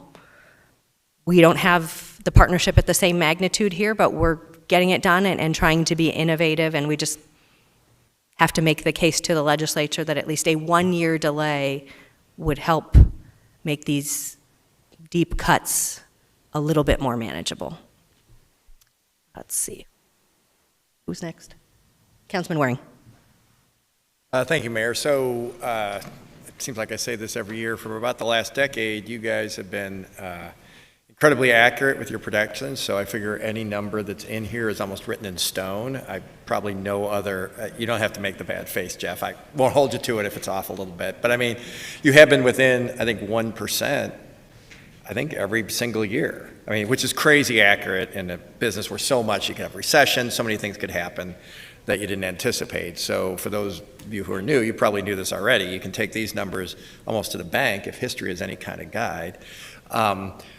I am wondering, I think actually the city's done a pretty good job over the years of being pretty fiscally conservative. We're efficient. I think we have fewer employees than when I started in 2011. I think I'm safe in saying that, but we've got a bigger city. Now some of that is losses. We didn't want to have police officers and so forth, but generally speaking, even if we were fully staffed, I think that was also the case because we've used technology, been pretty efficient with the resources. But one thing the last 3 years with new spending, what's the dollar total on that? Amber, do you want to go over that with Councilman? Absolutely. So over the prior 3 fiscal years, we have added roughly $365 million in additional supplementals. That includes about 660 positions. So how much of that is new programs? By new programs, I would define it as stuff we didn't do before. Not new police officers or something, or new programs in the fire department, but like projects we didn't used to have. Councilman, I think you're trying to stump me now. Mayor, members of the council, I don't know that I can tell you off the top of my head what were considered technically new initiatives. I think you can consider them all enhanced programs and services, with some areas like our CAP program for the fire department. You could consider that somewhat new. Things like obviously the Office of Heat, additional resources for homelessness, and top priorities of the council. I'm sorry, at the moment, that's the best I'm going to be able to answer for you on that one. Maybe you get back to me on that one, but it's not zero. I mean, you mentioned one, but there's several that are new. I get what Jeff is saying. Right now we have a balanced budget. Maybe the desperation isn't needed to be there, but if you cut something this year or this coming fiscal year, then you also cut it for the next year and the year after that, and any increases that would have been built in also go away. So I would encourage you, I don't want to say it's to Laura's point, but maybe to get something that she at least alluded to, looking at that now, like, are citizens really wedded to stuff we only invented in the last 2 years? Are they so addicted to it they can't live with it, and so therefore we should hit them with a tax increase? Before we go down that road, could we look at some of that stuff and say, do we really have to do this? Do we have to do as much of it? Frankly, with OAT, we budget a certain amount of money, and then the legislature says, oh yeah, a big chunk of that, the authority that we gave them, they can't do that now. They'll have to pay the full freight for that. That was $3.5 million. Some people have said to me, oh, well, in that case, it's only $3.5 million. That doesn't solve the problem. Well, to your point, maybe we use a mix of things, but are we never going to look at something that's relatively small? We're only going to try to find like $100 million in one fell swoop? That doesn't seem very realistic. So just something that I'd appreciate if you guys do. I mean, you guys do a great job with this. I have zero doubt, and when you gave me, I've already had this briefing, obviously, I think we all have, so I kind of knew what was coming here, but been down this road before, pretty much always made it work out, so there's nothing new under the sun, definitely seen bigger budget problems. Certainly you guys are at least as capable and able as anybody who's dealt with this problem before, and maybe more so, don't want to insult any of your predecessors. So I do think this will resolve itself. Who knows what will happen at the legislature? If Governor Hobbs wanted to hold the budget and say, I really need you to help the cities, she can do that. Serving in the legislature, been down that road before too. I've seen that happen. So that was a bipartisan decision that was made. And so it wasn't one-sided like maybe in days gone by. So there's plenty of folks that can discuss what to do to resolve it.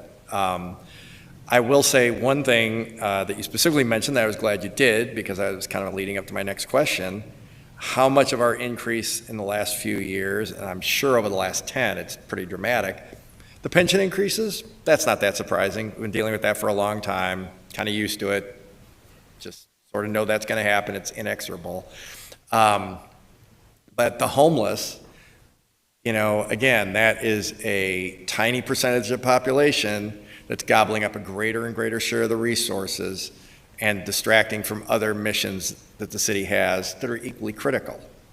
So how we're going to address that, I don't expect a resolution today, but we've got court cases coming down the pipe, potentially from the Supreme Court, who may change how we are addressing that situation. Because time and time again, as I've said in public safety, I'm sure I've said at council meetings, we send out officers, we send out care units, we send out all these folks, lots of staff hours, lots of health cares, lots of pensions. The average city staffer is well over, I think, 6 figures now. Lots of time and money are being spent, and the person's like, oh no, I'm good. I'm good. I'm just going to go, I guess, sit somewhere else. At some point, that's not the right answer. And it's crowding out a lot of the other things we'd like to do, new parks, library hours, etc. So do you have a dollar figure? Like, how much has that gone up, let's just say, in the last 3 years? It's got to be a lot. Sorry, Councilman Waring, Mayor, members of the council. I guess I'm not completely understanding what Well, your question is. how much have we increased, Mayor Amber, how much have we increased spending on the homeless issue in the last 3 years? Well, out of the general fund, it hasn't been material at all because the ARPA funding has barely Right. been paying for, a In homelessness. terms of total dollars, and we are going to have to cover that, as we discussed at a previous meeting in the last week or so, right? Councilman Waring, included in the City Council report today, we do have some estimates from the Office of Homeless Solutions about what may be needed from the general fund going forward once that ARPA funding has been depleted or is no longer available. I think it's roughly $6.5 million that would start for 24-25, and it's upwards of $22 million going forward. But again, that would be a decision of the council in terms to allocate additional general fund resources to homelessness. And I don't know, Jeff, if you want to add anything to that. Nope, that's exactly what I was going to say. And it's a decent chunk of our issue. Councilman Waring, the other thing I would add to that point, if you remember the reallocation strategy that we discussed last week, part of that strategy was to ensure that those services that you're specifically talking about with homelessness didn't land in the general fund in the near term. So with that last reallocation exercise that this council approved a few weeks ago, what we did with that is we funded the homeless operations through June of 25. I'll be doing another reallocation exercise of the ARPA funds. This will be our last opportunity to do that. And my hope is that I cobble enough money again to kind of kick that at least another year or a couple of months into the following fiscal year, just to buy us some time until we figure out where we are financially before we have to really start making those tough decisions. But Mayor Jeff, that is what we're doing. We're just buying time, and that takes us not even, I think, to the end of your projections that are so dire. So I guess my point to activists and folks out there, this cannot be another pension issue where it just goes up every single year in perpetuity. Can't let that happen. So we're going to have to address it a different way, assuming courts will let us. So people need to start accepting the services that are available now with all this increased spending, whether it's federal or city, get back on their feet. Help us help you. But being resistant to help can no longer be an option because it's not a sustainable course that we're on. And that's causing, a decent chunk of what's going to be a budget deficit in 26 and 27. So I didn't mean to lead you into that one, but yes, I understand we're kicking the can down the road, but if you can kick it off the page, I guess I'll be term limited, but I'll still live here and I'll still care. So you couldn't kick the can far enough to get outside my notice and purview, I guess. So if we could find ways to start getting that message out there, I think it would really behoove all of us. So. Thank you. Thank you so much for this important and thought-provoking presentation. We will continue the conversation, and we appreciate everyone's hard work on that. We will next go to our second agenda item, which is related to heat relief.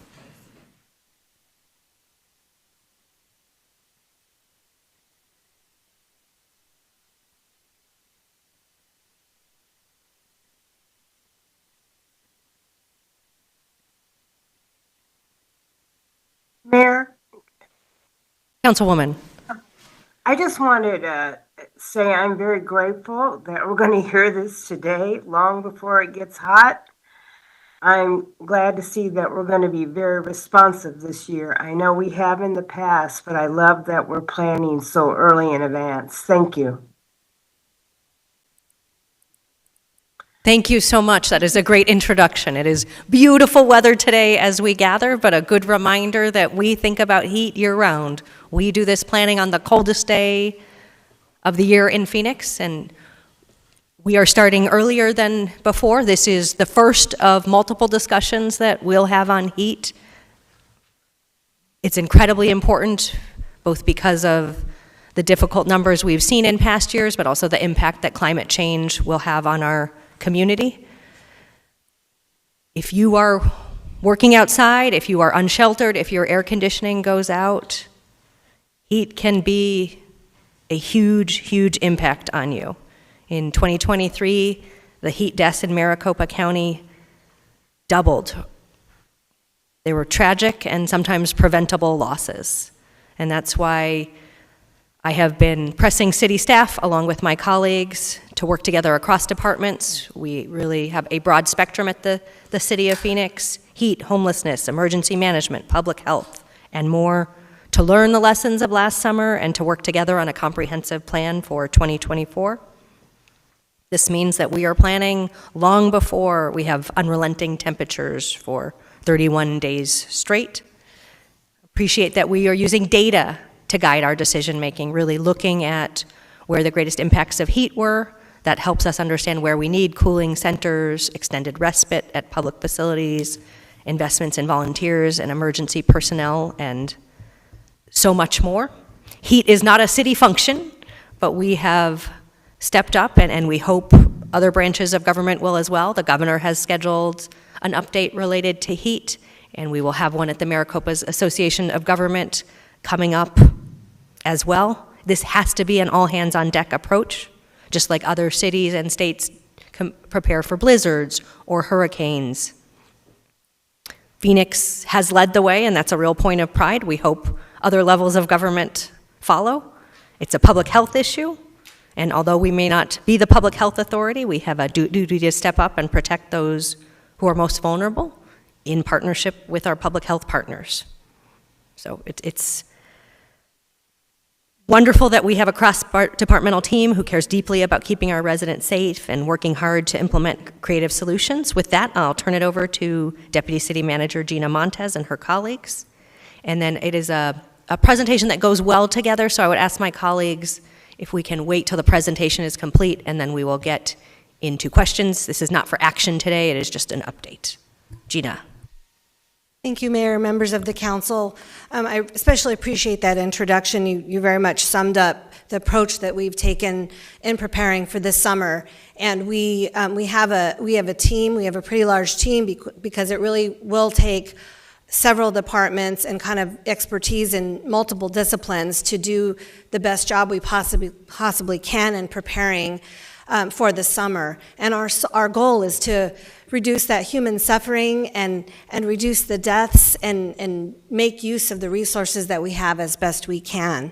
As you mentioned, our plan really does rely on data, and we have multiple forms of data that we've utilized in order to make our plans for this summer.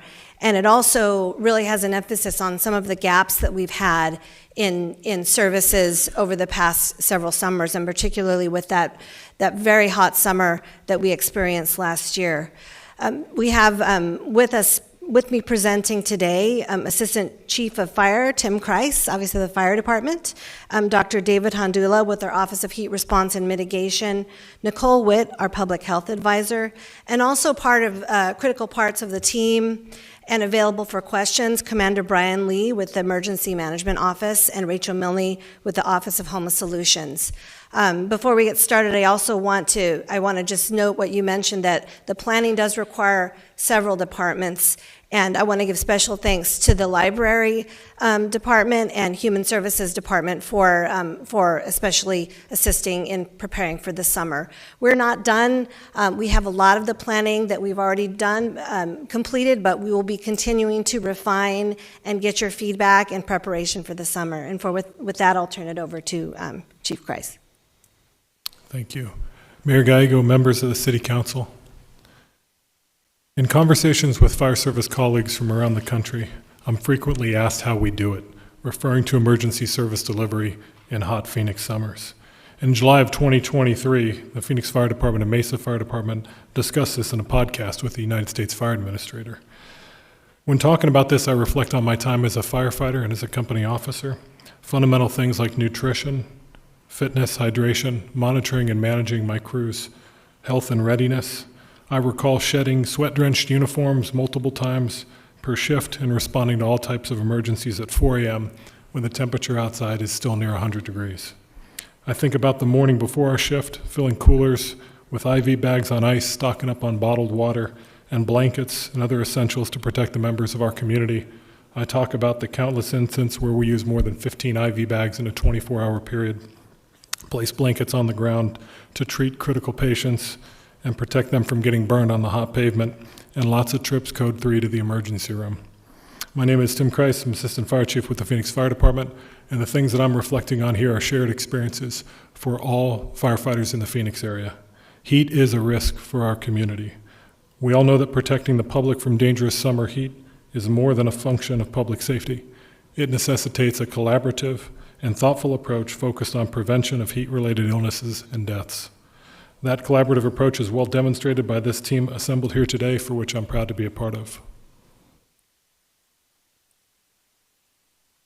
Our strategy is to utilize the incident management team approach for the Summer 24 Heat Response Plan, led by the Office of Emergency Management. The benefits of using this management strategy include structured focus areas like planning, operations, logistics, and finance. The IMT is a model for managing multi-departmental complex planned and unplanned events, and the City of Phoenix is nationally recognized in this area. Most recently, the IMT was successfully utilized to manage Super Bowl 57. Use of the incident management team is a best practice that complies with National Incident Management System guidelines under FEMA, and it facilitates effective and efficient communication, information sharing, and real-time analysis. I'd now like to introduce my colleague, Dr. David Hondula from the Heat Response and Mitigation Office, to share more about the Heat Response Plan and some of the changes proposed this year. Thank you, Chief Kreis, and good afternoon, Mayor and Council. It is an honor to be part of the collaborative team that Chief Kreis described, and we're proud to present to you and the community the draft of the city's 2024 Heat Response Plan, and we are looking forward to your feedback today. City Council adopted Phoenix's first heat response plan in 2022, and today we're presenting the second annual update to that plan. The goal of the plan, as you can see on the slide, is to enhance public health and community resilience by alleviating adverse effects of heat. As contained in your packet, the plan contains 39 specific actions organized into 9 broad strategies. Those strategies are to equip our first responders for effective heat response, to leverage data for informed action, to provide publicly accessible cool space, to increase access to drinking water, to support cool and safe home environments, to support cool and safe mobility and recreation through our city, to implement safety measures, heat safety measures for workers, to engage with the community to build heat readiness, and to collaboratively work across departmental and agency boundaries. Now, today we'll be discussing some of the most substantive improvements that we are proposing to the heat response plan, but before we do so, I'd like to illustrate to you some of the actions that are in the plan by highlighting some of the progress we made last summer in delivering service to the community. We do see evidence in the data that these and other parts of the plan made a serious difference in helping keep people safe. One area where we made significant progress is in our community engagement and outreach, particularly in our heat response outreach efforts. And these are supported by a tremendous contribution of volunteer service from the community as coordinated by our team and the Office of Volunteer Programs. Last year, heat relief volunteer hours contributed to help our city's efforts increase by more than 40% to 1,700. These volunteer hours led to 4,800 engagements with people in the community in which we distributed heat relief supplies like hats, cooling towels, and cold water. We shared information about heat safety and community cooling resources, and where possible, we connected people with other city programs, including navigation services through the Office of Homeless Solutions. Last year, we improved our training program for volunteers. We developed new ways in which volunteers could participate, and we adjusted our outreach locations from previous years based on ongoing analysis of data about where the needs are in our community. We are so appreciative of every single volunteer hour that was contributed, but we did want to especially acknowledge the efforts of 3 organizations that provided a significant portion of the total service last year: the Maricopa County Medical Reserve Corps, Arizona Public Service, and Arizona State University's nursing program. And just to give you a glimpse of what that volunteer service looked like, here are those ASU nursing students preparing heat relief supply kits at our PPE warehouse. These same volunteers would later distribute these kits in high-need areas in the community on some of our hottest summer days, including in the area around the Key campus. Also related to community engagement and outreach is the new heat relief grant program we were able to initiate last summer for community groups who are working to support the goals of the heat response plan. We do recognize that the city's reach is and can only be so far, especially into some of our most vulnerable and highly impacted communities. And as such, we believe that our investment and effort can and has to be through and with other organizations. And last year, we invested in 19 such groups, churches, local nonprofits, and more. With the city's support, they are taking important measures like opening cooling centers and respite centers on days when those facilities otherwise couldn't be open, and they're distributing heat relief supplies of their own during their own outreach efforts. We also made significant progress toward our strategy of providing publicly accessible cooled space, which became an especially high priority objective when our heat conditions became so severe last July. The city coordinated extra staff and volunteer support for 4 locations in the greater downtown Phoenix area where we see a high volume of heat-related 911 calls. Staff members and volunteers helped heat relief efforts at these facilities operating more effectively, and again, enabling these facilities to be open to the public when they otherwise could not have been. This work was coordinated by a new heat response executive team sitting here in front of you today. We formed this team as we recognized the evolving heat conditions last summer and the need to do more. In standing up that new leadership model, we were also able to include staff members from new departments in different ways. This expanded the impact of programs and also helped alleviate mental and physical health risks to our own employees. And as a final example of progress from 2023, the Parks Board took action last September that aligned with the Cool and Safe Mobility and Recreation Strategy. 2024 will be the first full heat season with an expanded trail closure policy in effect. The board voted to shift the closure time for our most difficult hiking trails to 9 a.m. from 11 a.m. on days when the National Weather Service has an excessive heat warning in effect. They also expanded the time frame in which that policy is in effect from just the summer to year-round to ensure that dangerous days in our shoulder seasons would also be covered by that closure policy. Mayor and council members, it was so important that we made those and other improvements in our heat response efforts last summer because it was a summer unlike any other that we've experienced in Phoenix's history. On this slide, you can see the daily high temperatures at Sky Harbor Airport from last summer. That's the colored line going from May to the end of September. And the normal high temperatures at Sky Harbor, that's the white line, again, according to the National Weather Service. As you look from left to right on the graph, you'll see that at the beginning of the heat season, we bounced around the normal line for much of May and June. But then at the end of June, the 2023 temperatures take a detour well above that historical normal, and they stay there for quite some time. Part of that stretch above the white line included a 31-day streak of high temperatures reaching 110 or above. That stretch covered all but one day in the month of July, which turned out to be the hottest month in our city's recorded history, with an average daily temperature nearly 4 Fahrenheit higher than the previous record. That is a huge jump in climatological records. We would wrap up 2023 with a total of 55 days at or above 110, also a new record, and nearly doubling the average of the previous decade. I don't think I'm the first one to tell you that it was hot. It was very hot, and it was hot for a long period of time. What did that mean for public health? I'm going to show numbers from a tool that helps us translate weather data into a measure of health risks. We might call it a heat health impact index. We're going to look at 30 years of data. In this index, each year gets a score based on the severity of weather conditions we experience from a public health perspective. A score of 100 is normal. Below 100 means that the health impacts would have been less severe, and scores above 100 mean they would have been more severe. And as we look at the historical record, the numbers bounce up and down, above and below 100, but 2023 clearly stands out as having the highest impact index over the last 30 years. If year-to-year weather variability was the only factor that influenced our heat health outcomes, 2023 would already stand out by a wide margin. But we also know that weather is not the whole story in determining the total health burden of heat in the community, as we've already discussed today. Rising numbers of people experiencing unsheltered homelessness, as well as those facing energy insecurity and using substances, all have a multiplier effect on the anticipated outcomes because people in those circumstances are the most likely to suffer severely. And Mayor and Council members, when we look at the health data from last summer, I am sorry to report that those factors did all conspire to drive heat-specific health indicators to record highs. Here are the number of heat-related deaths reported in Maricopa County and the City of Phoenix by the Maricopa County Department of Public Health. You can see that 2023 on the far right-hand side of the figure set new highs in both the county as a whole and in our city for deaths specifically identified as being heat-related. And we see a similar jump between 2022 and 2023 when we look at our fire patient care records.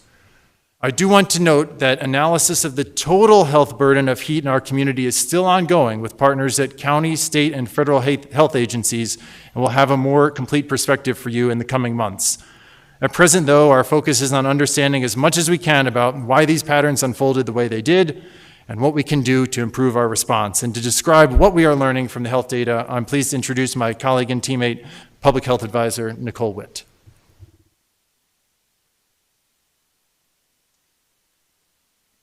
Thank you, Mayor and members of Council. To take an evidence-informed public health approach to reduce death, illness, and injury associated with heat, it is critical that we utilize the data available to us in the city to drive strategies. While the impacts of heat are felt all over the city, there are areas more disproportionately impacted as displayed here. Looking at the 2023 preliminary data for heat-related deaths, we see similar patterns to 2022, where a majority of our heat deaths occurred in the month of July. Most deaths occurred among males and people between the ages of 35 and 65. Heat-related deaths primarily occur in outdoor locations in Phoenix. Populations that are overrepresented among heat deaths in Phoenix include substance users, accounting for nearly 3/4 of our heat-related deaths, and people experiencing homelessness, accounting for 54% of the overall heat-related deaths. 89% of those were substance-related. In 2023, we began work to further strengthen our use of data to inform planning, evaluate efforts, and allow for near real-time surveillance and monitoring using patient-level data contained in Fire EMS, Electronic Patient Record System, or as we call it, EPCR. This information, combined with our fatal heat cases and CARES cases, were utilized to inform and update our plans related to cooling spaces, which Dr. Hondula will speak to later on in this presentation. As you can see on the heat map, EMS data for heat-related calls for service align closely with data on our heat-related deaths.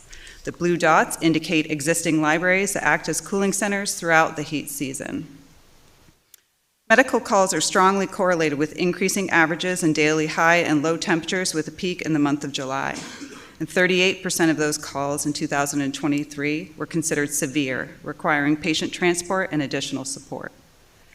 Similar to deaths, majority of calls occur outdoor, primarily falling under the category of street roadway. Individuals between the ages of 25 and 65 accounted for the highest call volume in 2023, and approximately 34% of our calls were identified as persons experiencing homelessness.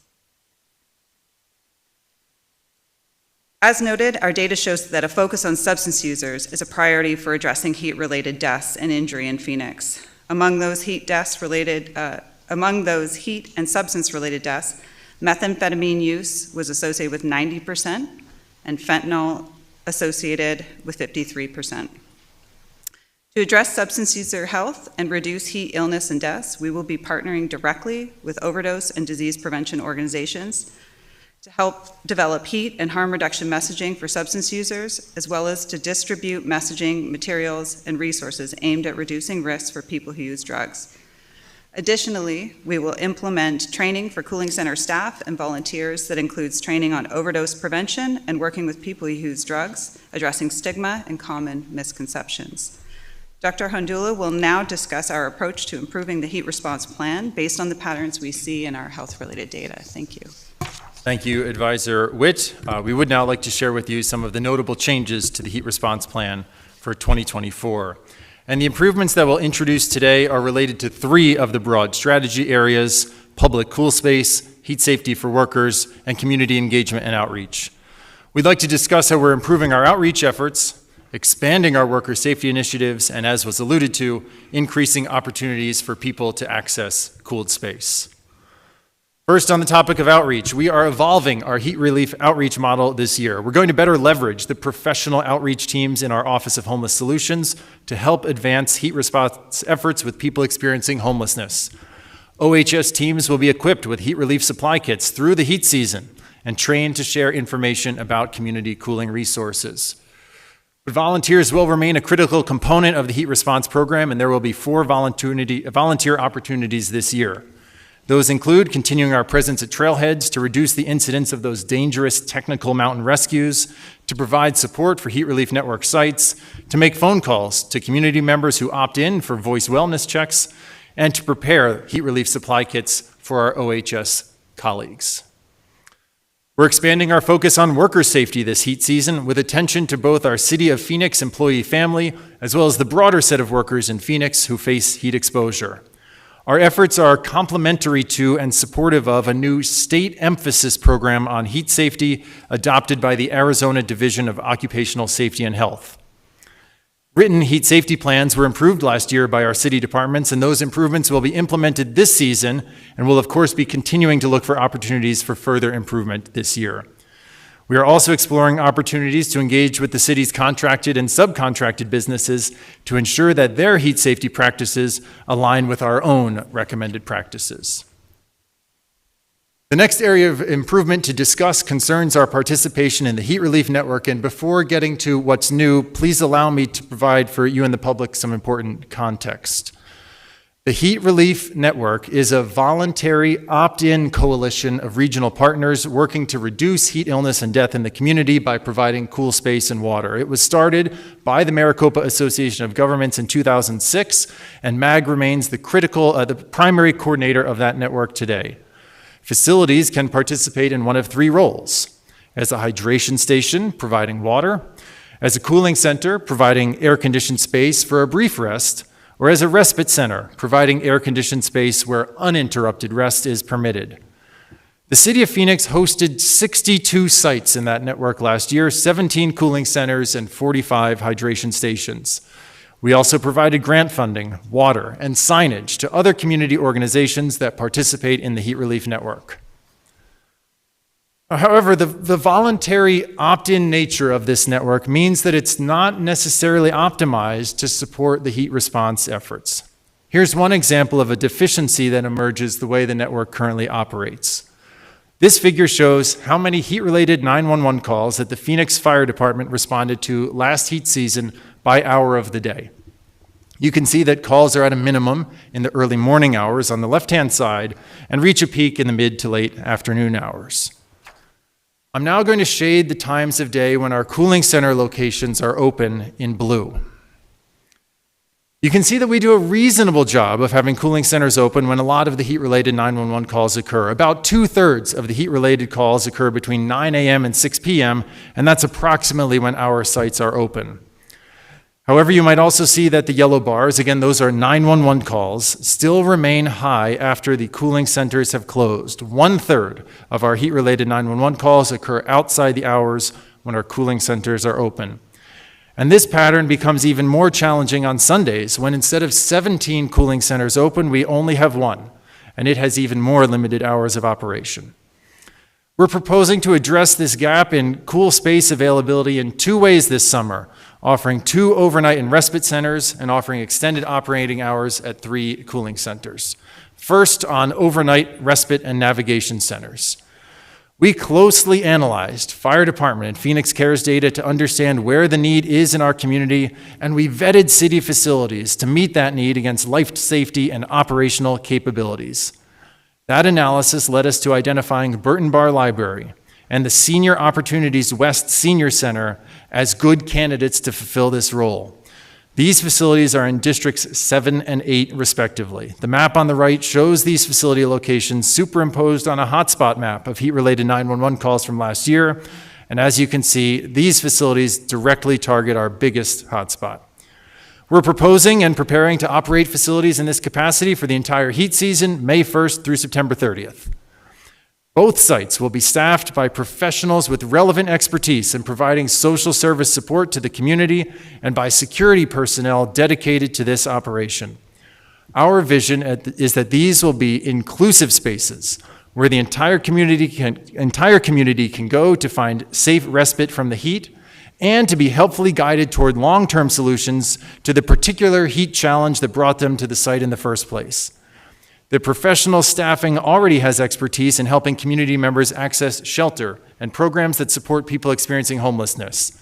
Additional training between now and the start of the heat season will build their capacity to support other populations that might have cooling challenges and connect visitors to these sites with city and regional services such as our cooling ordinance program or emergency utility assistance. The other change to our heat relief network participation that we're proposing is to extend the hours of 3 of our cooling center locations in addition to what we've described for the overnight sites and all of our previous participation from last year. Again, we were guided by the data to identify facilities that are good candidates for this function: Yucca, Cholla, and Harmon libraries. These locations are in Districts 4, 1, and 8, respectively, although we note that Cholla's location would likely also serve residents from District 3. The map on the right again shows these locations over the 911 call hotspots. These locations target not just our main downtown hotspot, but also a second large one that extends along the I-17 corridor. We're proposing to extend the hours of these cooling centers also for the entire heat season, May 1st through September 30th, and we'd extend the open hours until 10 p.m. 7 days a week, and adding open hours at these sites on Sundays from noon to 10 p.m. The currently available resources enable us to have a dedicated section of these cooling centers, our library locations, open for this purpose during these extended hours, but it's important to note that we currently do not have the capacity to provide full library services during the extended hours. These locations would be staffed by city employees with dedicated security for this operation and added support from our wonderful volunteers.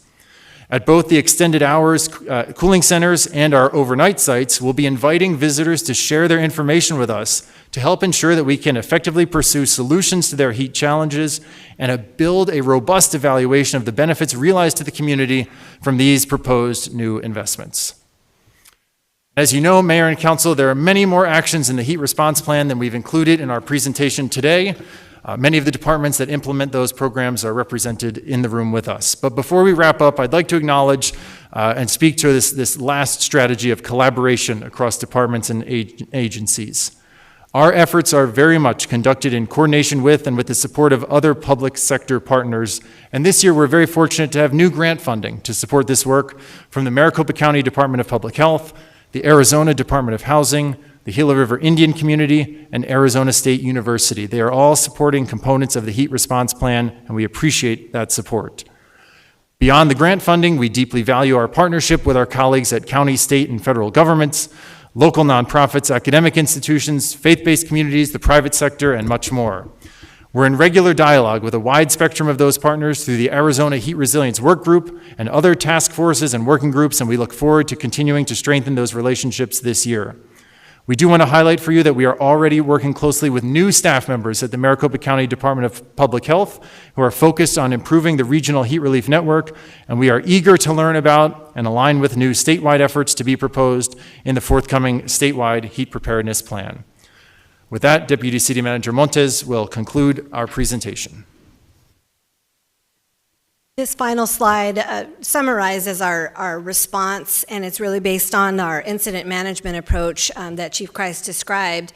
And to sum it up, the preseason preparation that we're in the midst of right now, we will be activating the incident management team very soon, and we'll also are starting to do our acquisition, logistics planning, staff and volunteer onboarding so that we're prepared for the heat. Tier 1 is the bulk of the summer, May 1st through September 30th, and most of the heat response plan will be in effect for that extended period. That includes the overnight and extended hours heat respite sites. June 15th to August 15th is really what we consider our second tier, which is flexible. We'll have the ability to have the elevated messaging for frequency and content, and additional volunteer capacity and outreach as well. And then finally, Tier 3, this is dependent on excessive heat warning days, and that triggers the trail closure policy in effect, in addition to additional communication to the public. So with that, Mayor and Council, we'll conclude our presentation, and we're open to questions and discussion. Wonderful. Thank you for this very important presentation. We'll go first to the Vice Mayor and then Councilwoman Ansari. Thank you. Mayor, as I mentioned before, I'm glad we are being proactive in talking about this heat relief plan when it's still very pleasant outside, and it's hard to imagine that summer will be around the corner. And of course, any loss of life is tragic, but one that could have been saved is even more tragic in that it's very frustrating. We could have saved that life. And I know that some of the victims that you mentioned are folks that are addicted to drugs, but there's just someone's child or someone's parent or someone's brother or someone's sister, and they don't deserve to die. And I do think the data is really important, and I thank you for collecting that. But I can personally remember back in the 70s sitting out on a patio in the evening, and actually it was pleasant. I didn't even need a mister. And today, forget about it. I'm not going to sit out when it becomes 9 o'clock at night because it's still 90 degrees. But luckily, I can seek shelter. I can go into my air-conditioned home. So I really want to say thank you to city staff for stepping up and really developing a comprehensive plan. I know you've been working on this for years, and it just gets better and better, and I appreciate what you're doing. I know it's important that we're proactive. I know you guys do a good job, but you continue to seek better ways to provide service to all, and I'm here to say thank you. And I'm, of course, this summer, I'm going to pray for rain. I'm going to pray for a nicer summer. Probably isn't going to happen, but one can always be optimistic. Thank you, Mayor, and again, staff, thank you so much for your presentation.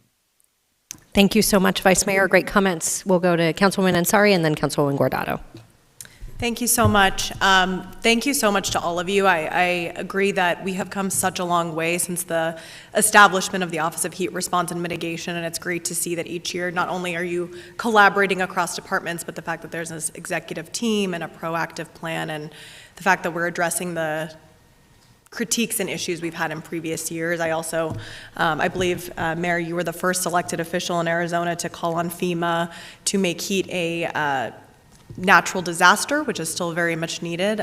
So really want to thank everyone for their work. I have a number of questions for you. It's really great to see that we have 2 overnight heat respite centers this time around. I think from my perspective, that was one of the biggest critiques that we heard last year is we don't have anywhere overnight for people to go. Can you elaborate a little bit about how many individuals Burton Bar and the Senior Opportunities West will be able to shelter at any given time?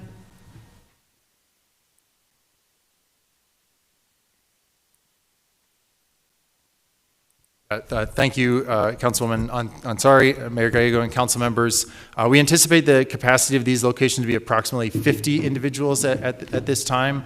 We are continuing to look at how the space can be modified in Burton Bar Library that's been identified for this particular mission. We can bring back to you a more specific estimate of the official facility capacity, but we're working with a model of approximately 50 people at each site at any given time. Okay, and then you mentioned that Burton Bar will be a navigation center. Can you elaborate on what that means? Yes, I'd invite my colleague Rachel Milne from the Office of Homeless Solutions to further elaborate upon that question.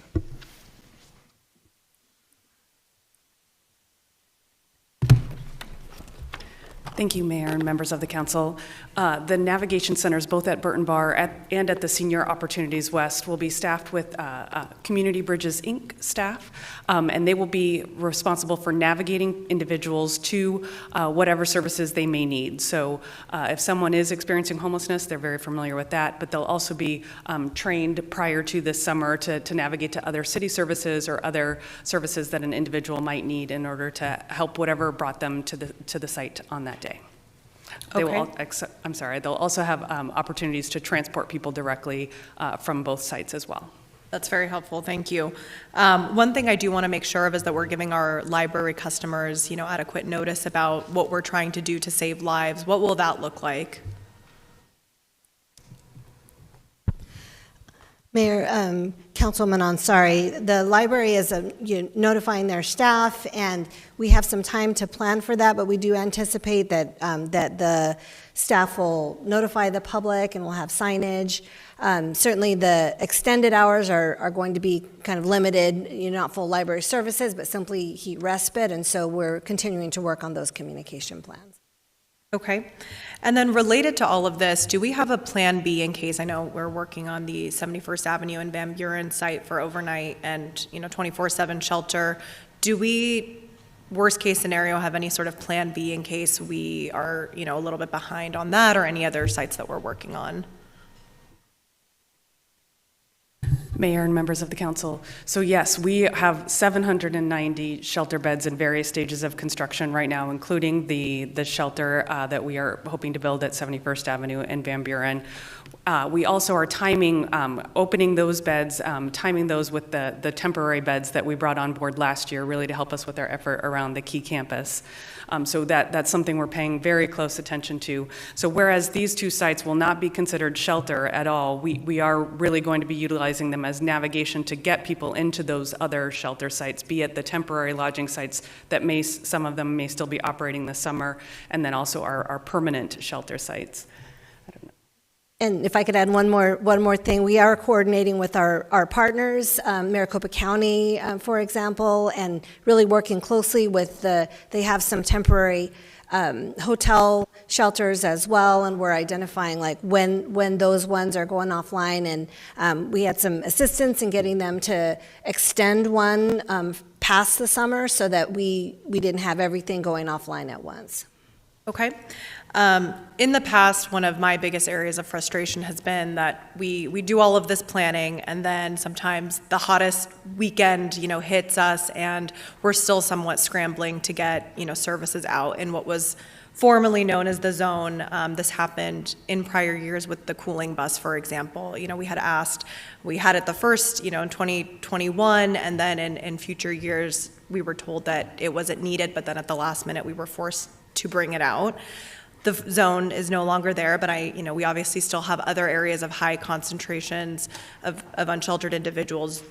Are we planning for that, or any sort of, I guess, are we ready to be nimble, be flexible? What are we thinking in that regard?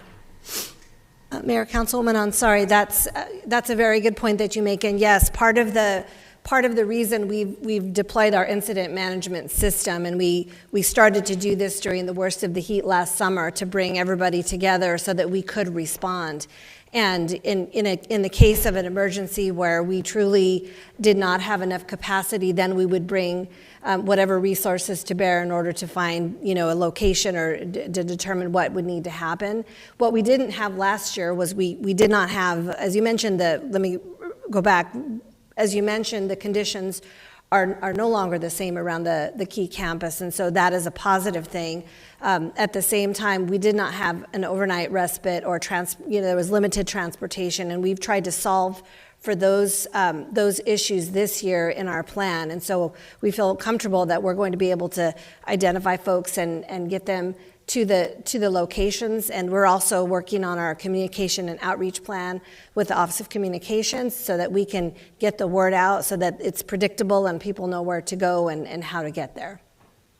Could you elaborate a little bit on I think the transportation piece that you mentioned is really, really critical. Could you talk a little bit more about what's changed from last year?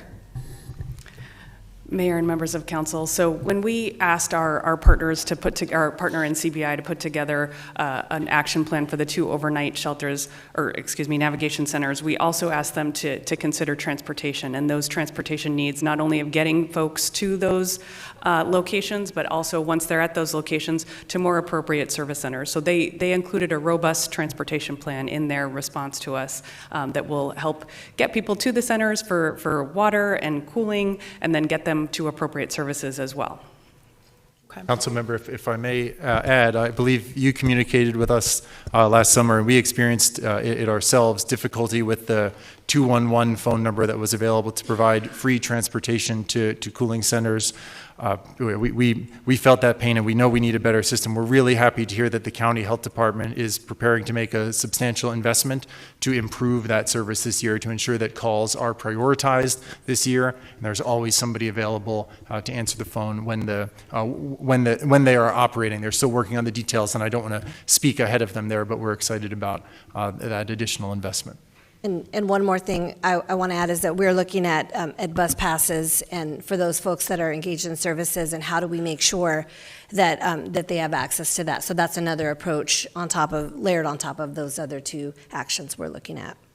That's really, really great. I also just wanted to say that noting that drugs or alcohol contributed to about 73% of heat-related deaths last summer, I'm very happy to see that our outreach teams have shifted in a way that includes our Office of Public Health and really focuses on, pairing up our behavioral health teams and our Office of Homeless Solutions. And we've been doing this in Levine and Maryville and other parts of our city. So that's just something I want to say thank you for. Then shifting away from our unsheltered population into workers and the worker heat safety piece. Dave, would you be the best person for me to address, or Lori, or?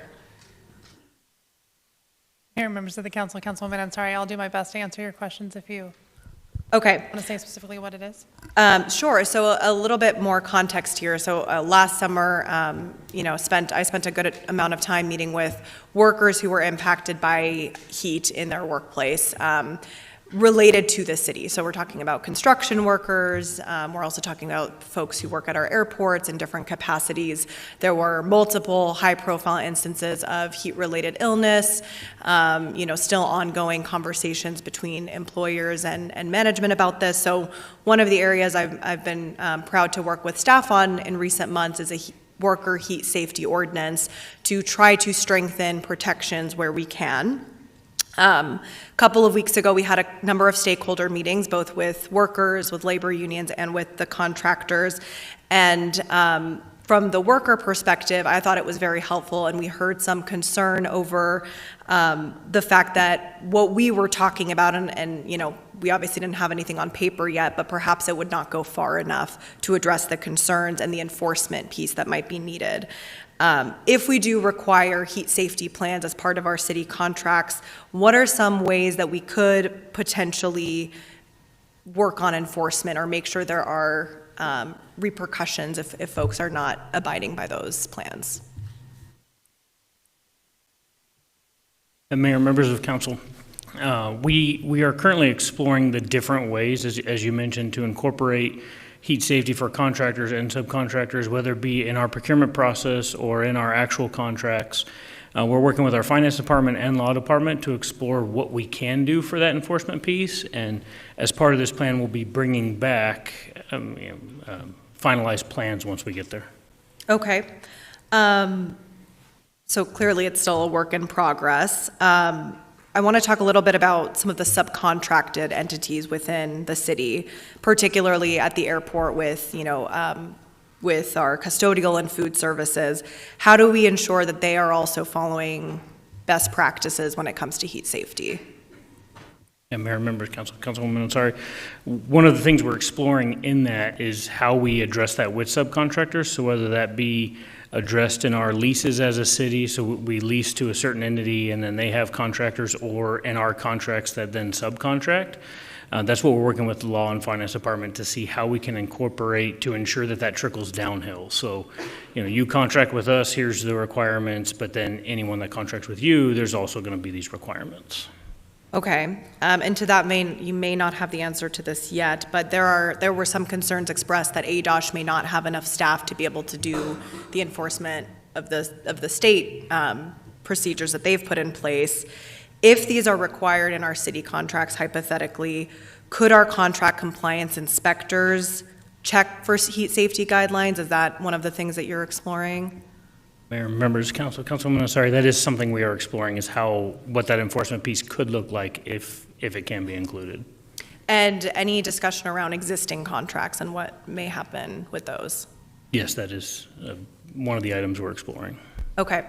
Well, I look forward to continuing to work with you on this. I think just one very important piece I want to just state publicly is that I think the most important thing we can do in this regard is make sure that what we put forward actually has teeth and is really intended to achieve the results that it needs to, which is to protect workers in the workplace from heat, which should be a natural disaster, frankly. I appreciate your hard work on this, and I look forward. I really want to make sure we keep bringing those who are directly impacted in their workplaces that are, under the auspices of the city of Phoenix into the conversation and take their input into account. Thank you so much. Thank you, Councilwoman, and thank you for all the time you have put into meetings with people who've been impacted by heat, including the outdoor workforce and trying to get good policies so that we are a safer city. One thing I did want to point out is that we're really trying to look at all of the different challenges around heat, including the indoor heat deaths, and trying to design respite that would make sense for people who, for example, lose their air conditioning or who cannot pay their power bill. So we've lost about 20% of the folks who we lost were indoor deaths, and some of the solutions there may be different than for people who are living unsheltered, but we want to design solutions that would make sense for people who are dealing with a very hot home, which is a related but different problem than if someone is unsheltered. So thank you for the focus in that area. We'll go to Councilwoman Guardado and then Councilwoman O'Brien. Thank you, Mayor. Yes, I want to thank staff as well. I mean, yes, every summer continues to get hotter, and, thank you so much for that plan. So just on the worker safety initiatives, I know we've been working on this for many, many years. I guess I just wanted to ask, I get it, the safety adopted by ADOSH, I get that, but how would we hold them accountable? How do we hold the contractors accountable? I know that we've been having plenty of conversations throughout the years about the food handling that goes into the airplanes, the tarmacs being incredibly hot, a lot of the trucks that go into the airport that don't have no air conditioning. How would we hold them accountable? Or what are some changes that we think we would need to make on ordinances to really make sure that there's teeth in here? Mayor, members of the council, Councilwoman Guardado, thank you for bringing that up. We are looking at all options, and we don't have the details to share with you today. However, it would be similar to how we manage other contracts. So if there, were to be contract language, and if that, was following an ordinance, and again, all of this is in process, for your consideration, but if there were to be contract language that requires a specific measure to be in place, and that's part of the organization's heat safety plan, or for that organization to have to require their subcontractors to do something similar, then our contract management staff would, be part of holding those folks accountable to meeting the terms of their contract, because that is something, that we've mutually agreed to, just like any other service or item that they may be providing to us. So it would be a very similar process. One of the things that we do have to evaluate, however, just to be realistic, is that, that requires staff time and resources. And so we need to make sure that our staff that are currently in those positions have the bandwidth to manage those, particular portions of the contract. So we don't want to, to your point and Councilwoman Ansari's point, overstep our bounds and require something that we can't enforce. And so that's what we're evaluating at this point in time, and then we'll be bringing some options back to the council to consider. Right. So I would recommend that we look at contracts that we have probably in other cities. I know that a lot of the contractors that we have here in Phoenix, for example, like at the airport or with our construction workers, they're all bounded by different contracts. So I would recommend that we do some research in terms of what gets done in other cities that are also as hot as we are. I know there's been a big push for this for many years. So I would recommend that we look at these contracts and then from there see what are maybe some changes that we might need to do in our codes here in Phoenix to be able to abide by that. You know, just because I know we have workers in the audience here, I just want to make sure that everyone understands that it's going to be a lengthier process than what we all think, because we need to make sure this has some teeth, and that maybe we don't have to reinvent the wheel, that we can look at some of these contracts in some other cities. I know that the contracts for our folks at the airport, those are also going to be expiring soon, so I would definitely think about that. What is something that we can put in those contracts as well as we're moving forward, just so that we don't have to take so much staff time to go reinvent the wheel, and then we can just use something that is probably already working somewhere in Texas, somewhere in Miami, like all of these other cities that are as hot as we are and that have implemented some of these regulations already. So if I could just get a briefing on this is the first time I see this language. So I have a lot of other questions, but if we can talk about this later, that would be great. Thank you. Absolutely. And Mayor, members of the council, all of you will receive briefings once we have additional information to share. We're just not at a point to do that today. We'll go to Councilwoman O'Brien and then Councilwoman Hodge Washington. Thank you, Mayor.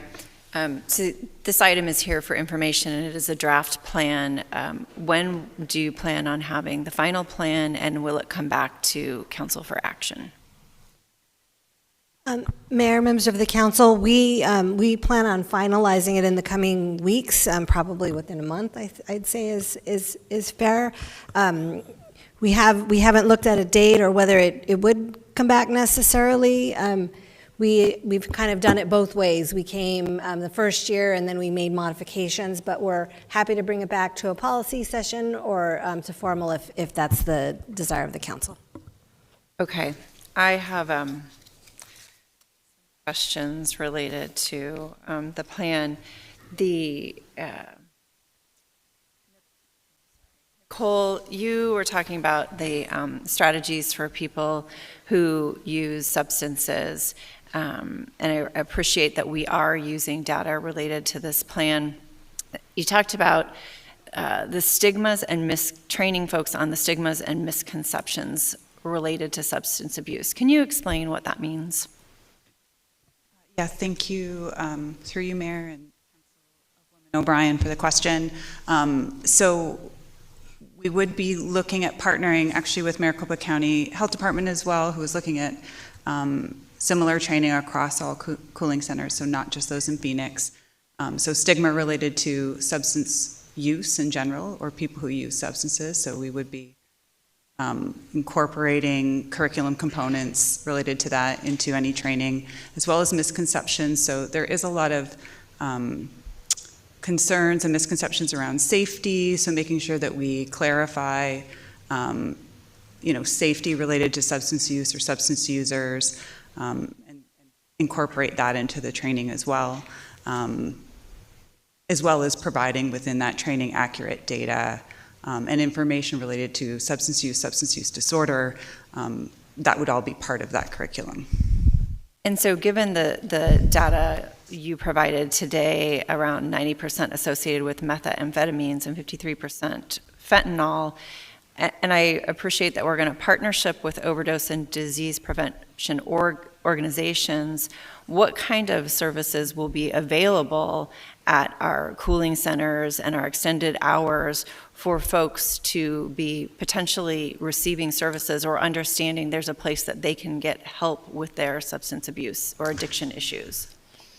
So thank you for the additional question, Councilwoman, and I'll start, and perhaps my colleague Rachel Milne will add. So at the respite at our respite centers, we will have CBI. So again, they are trained and used to working with people who use substances, certainly able to navigate them into the resources for treatment, referral, or recovery that they may need. As far as other resources or partnership with overdose and disease prevention organizations, what we are hoping is that they will be part of our outreach strategy and bringing heat risk messaging to people who use substances, so they have a population that they directly work with and serve. And so some of that development of messaging is ensuring that people who use substances actually, just like any other chronic disease, understand the risks associated with the heat particular to them. Certainly with methamphetamine use, it does carry additional risks as it relates to heat.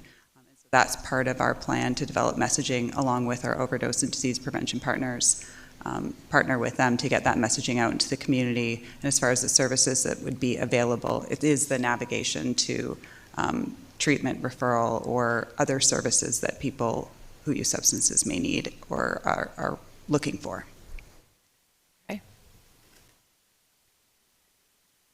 Mayor, members of the council, I just echo what Nicole said. The CBI navigators are well trained in utilizing supports with people who use substances. And the great thing about Community Bridges, Inc. is also that they have a vast network of other either community members or other services, and then their own network of treatment programs that they can refer into as well.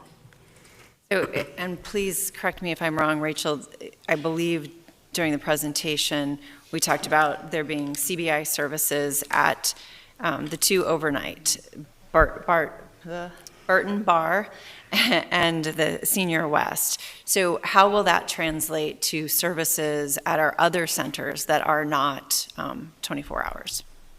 Sure, Mayor and members of the council. I'll talk a little bit about what we've talked about with CBI, and then maybe I'll hand it off to my other colleagues. But we've asked CBI to also include what we call a floating navigator to be able to attend the 3 libraries that are open until 10 p.m. and on Sundays to address any situations that are happening at those libraries and also connect people if they want to be connected to the 2 overnight sites as well. If I may, Councilwoman O'Brien, through you, Mayor. As well, we are looking at those extended hours to ensure that we have trained volunteers, including working with and are in discussions with some of our university partners, our nursing schools and School of Social Work. They were part of our volunteer program last year, and certainly will be able to provide an enhanced support for people who come to our extended hours cooling centers for multiple reasons. We know other healthcare needs beyond just substance use is something that we want to make sure that we address actually at all sites, and that is something that we are working on as well to complement the navigator that they would be able to tap into from CBI. And well, sorry, go ahead. Sorry, and I almost forgot, so I'll just add as well. I don't want to forget about the transportation piece as well. So at those respite centers, and particularly Burton Bar, which will be 24/7, we would have the ability to get transportation and have folks go over to the Burton Bar Respite Center and work directly with the folks that would be there as well, if that's the most appropriate place for them to go at that time. Okay, so if I'm at Choya Library, which is in District 1, and receiving services at the cooling center, or I guess just hanging out cooling, because that's there won't otherwise really be service. Is that correct? Yeah, Councilman O'Brien, Mayor, members of council, that's correct at this time. They're intended to be an additional space for respite with trained personnel there who could help guide you elsewhere as needed, including the CBI rotator. But yes, at this stage, based on the available resources, offering cool space has been the first objective.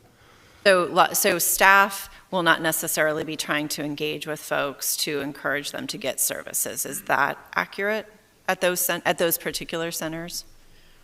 Mayor, Councilwoman O'Brien, our intent is to provide the respite primarily to keep them safe, and that's at the extended hours. That's why we'll have access to folks from CBI that can be, roving or floating the way Rachel discussed. If it's the desire of the council, we can certainly plan for additional to ensure that we have enough, at all times for those. That would be another piece that we could add if that's your feedback. But at this time, it's a respite center.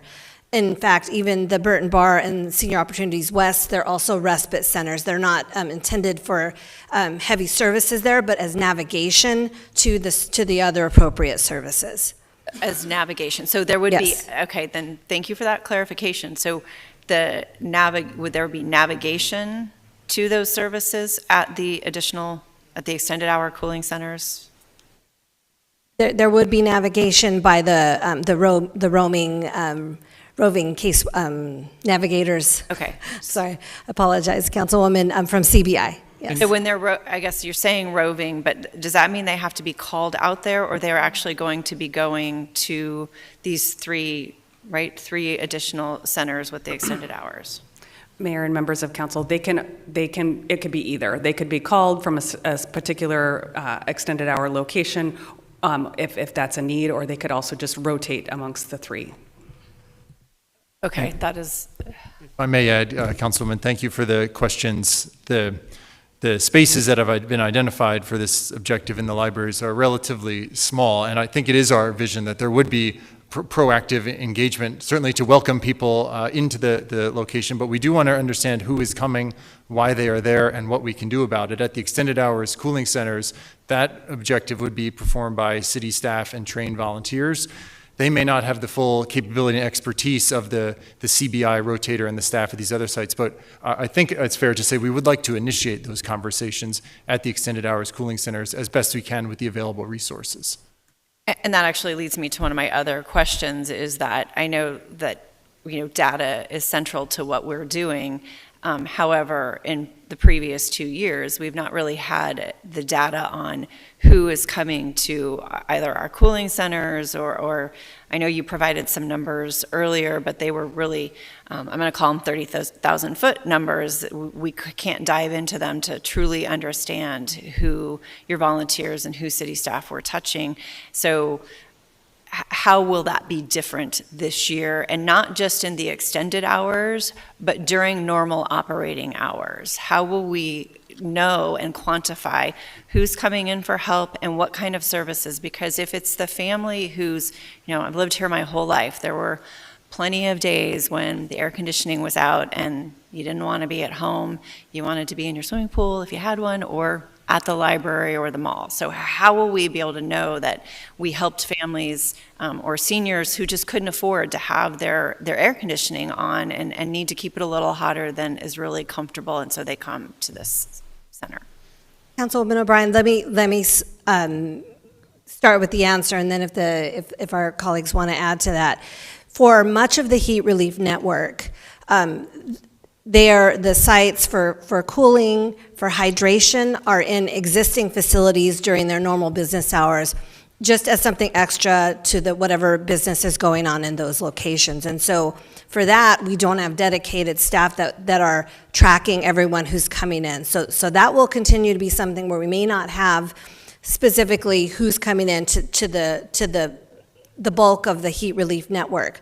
In the enhanced sites, the improvements for this year for the extended hours and the overnight, we will have the ability to track who's coming in, how many, and as they're requesting services, and Dr. Andulis stated, we're trying to engage with them, then we'll be able to track that. So we'll have an improvement in that way, but I want to be transparent in saying that much of the network where we're giving out water, they're not set up to track everyone who is coming in.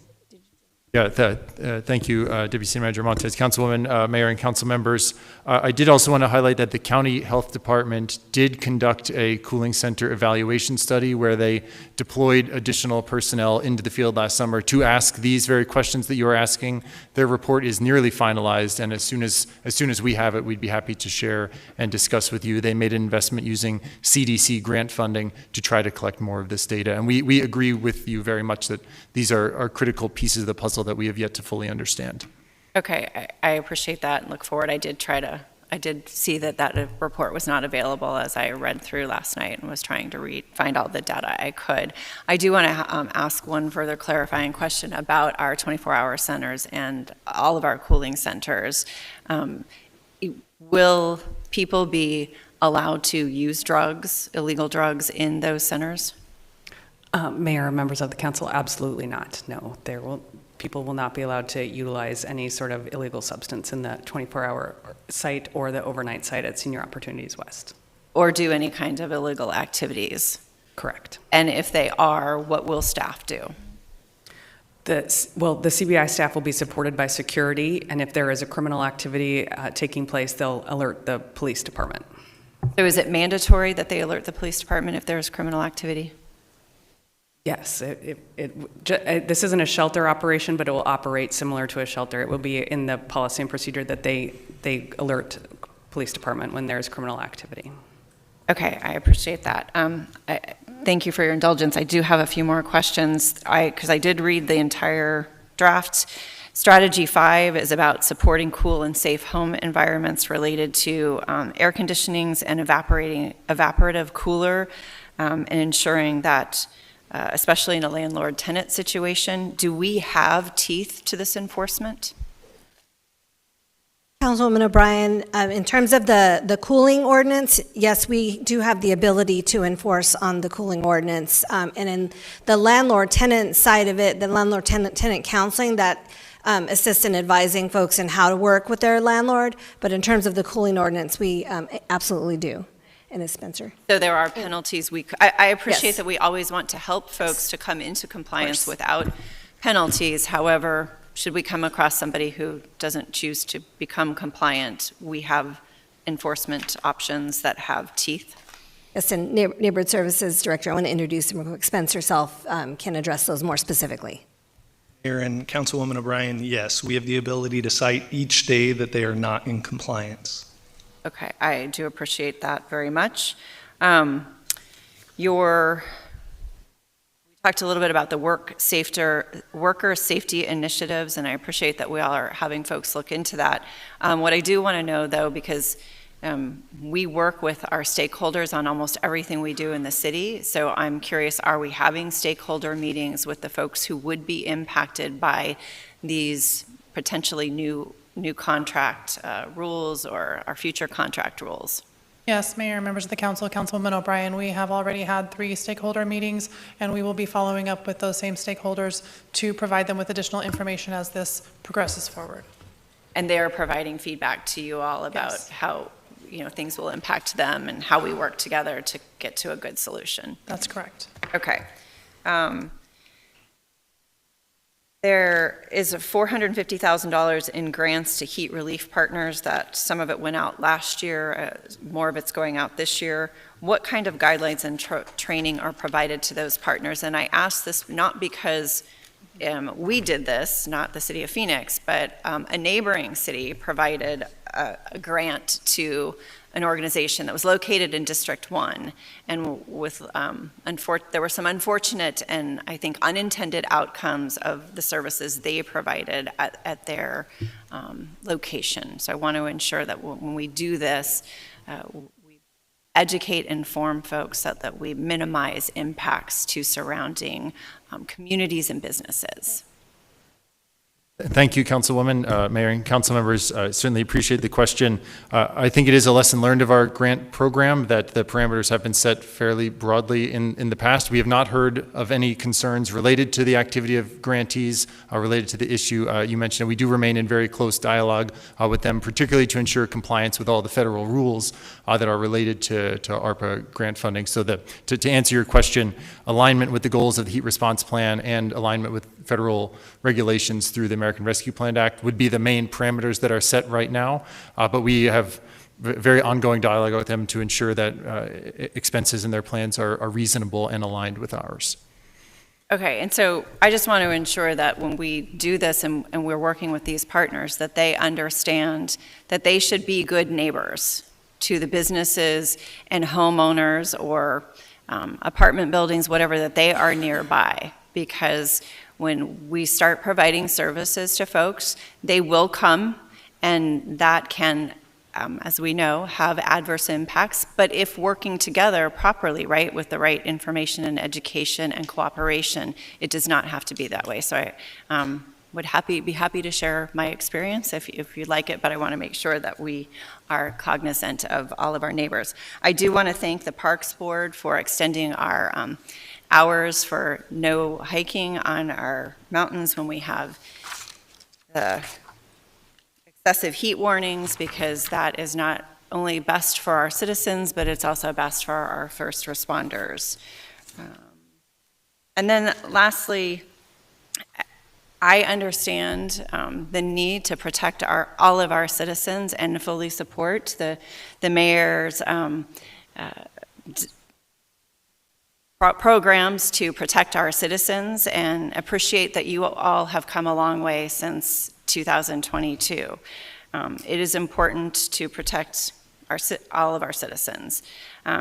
However, I do have some concerns with Cholla Library being one of our cooling centers, given that they will be open for more than 40% of the year for these services.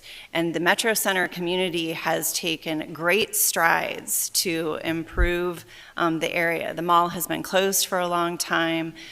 They've had a lot of crime and homelessness, and they've really done a lot of work in that community. And in the last 30 days, I have been called to meetings to be told about backward steps in that community where there are more homelessness, more folks coming, that are groups of folks being there in the morning and the evenings, and people being concerned about their employees, their customers, and their businesses. And I appreciate that you all are willing to step up and provide additional services in the Metro Center area.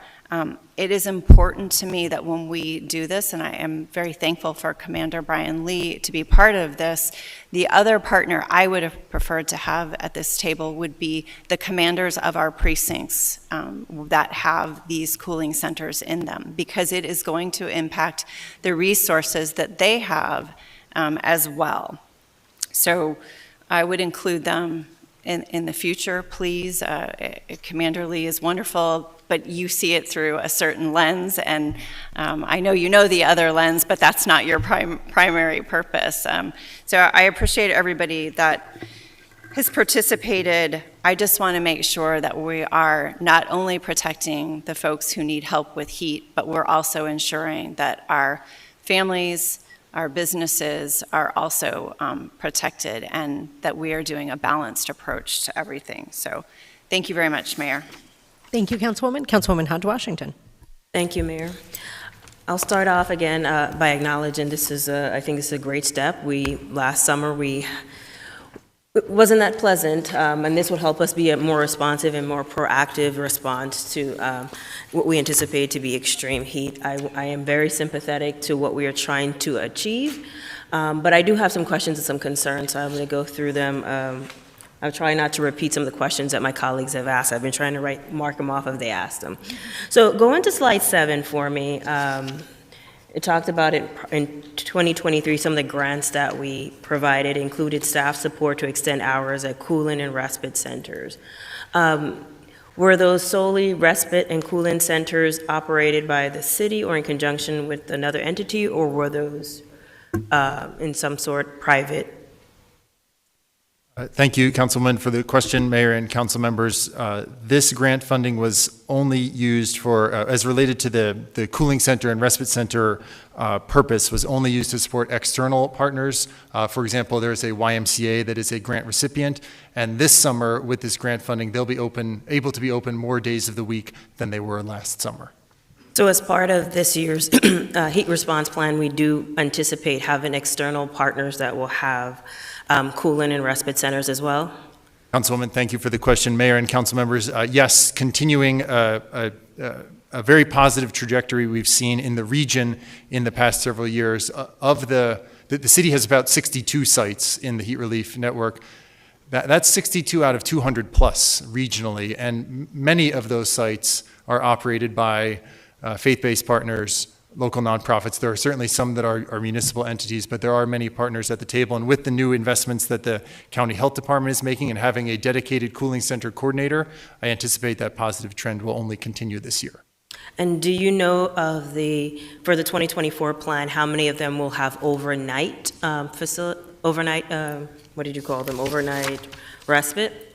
Councilwoman, thank you for the question. Mayor and council members, at this time, last year, the only overnight facility that was available was the Brian Garcia Welcome Center on the Key campus.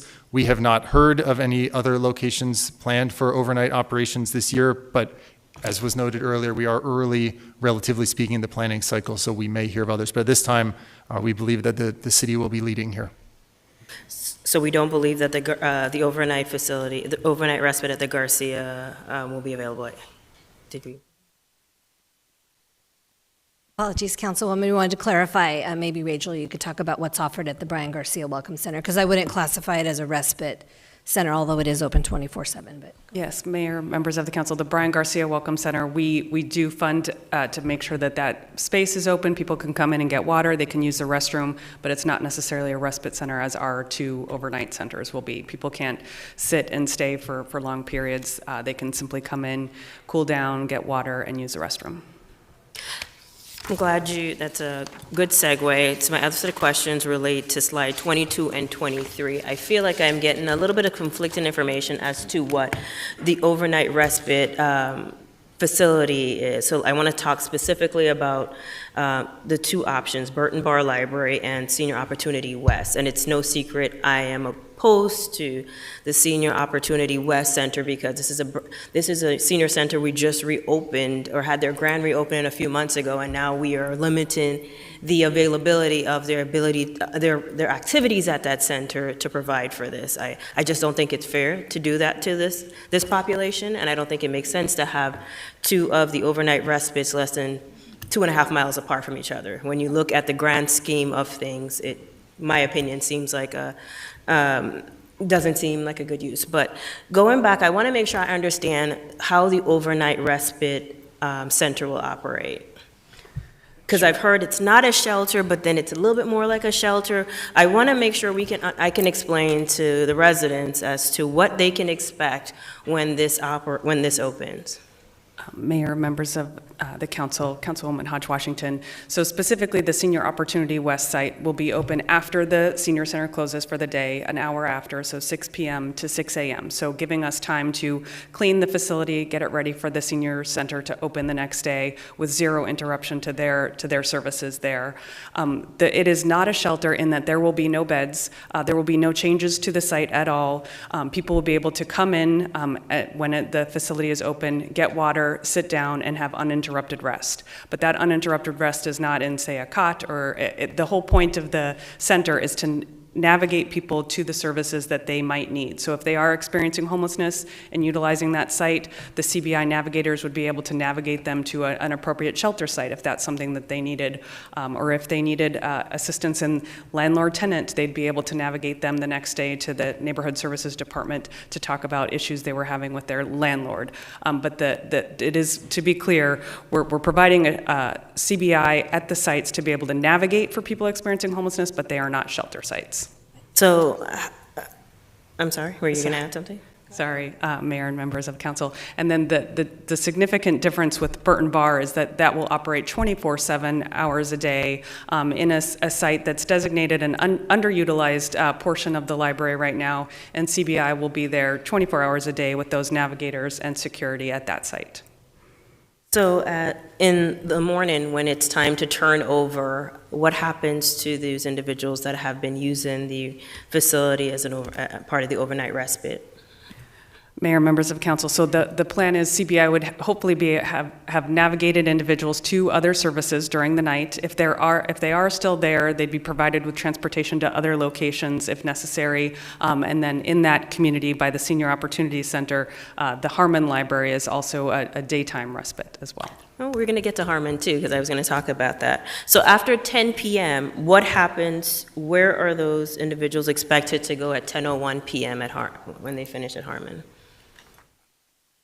Mayor, members of council, Councilwoman Hodge Washington, so the Senior Opportunities West site would be open for individuals to come if they needed additional heat respite, they could navigate to that site. I've asked this question, and I don't know if I got well, I'll say I didn't get the answer that I guess I was expecting. What factors did the team use to determine the locations for the overnight respite and navigation center and the extended hours cooling center? It seemed very subjective to me, but maybe we can articulate those in a different manner. Councilwoman Hodge Washington, we did indeed look at the data and the maps that we displayed, and I don't know if Fire wants to join us as well to talk about some of the heat-related calls, and Nicole can elaborate on this. But it was basically narrowing down where are the hot spots, what facilities are prepared in terms of life safety things being in place, and were either not being used by others, so appropriate, so facilities where our children were there, there's programming up until late at night. Many of the facilities have programming up until 9 p.m. at night. So there's a variety of factors that we looked into. But I want to turn it over to Nicole, and then if Chief has anything to add to that, talk about the criteria that we looked at. And if there was some type of a scoring mechanism, I would like to hear about that as well. Or was it simply we thought this facility matched what we were looking for? So I guess I'm trying to figure out, how do we determine, my concern, just so I'm candid, is my concern is if we set the precedent that this is a location, it's going to be difficult for it to not be the location going forward. And I don't think the way that the calls were set up, if they originated from, I asked about the number, I think it was 353 or 352. Those are for all the calls that originated in the downtown area. But yet we kind of separated and put it just south of where we had a concentration of individuals before. So I want to understand, like, how did we come up with these locations? Thank you, Mayor. Councilwoman Hodge Washington, I'll begin, and certainly Chief Kreis, I think, will add to the conversation. So the indicators that we used to determine the locations or the variety of locations that we did then further investigate whether or not they would be suitable as a respite center included our EPCRs, or our patient level care data. So this is heat related incidents, those that are verified, after response. And we also overlaid that with our CARES cases. Those were then mapped, and they were provided with a weighted score, basically looking where those clusters were, so where are the majority, where would we have the greatest impact.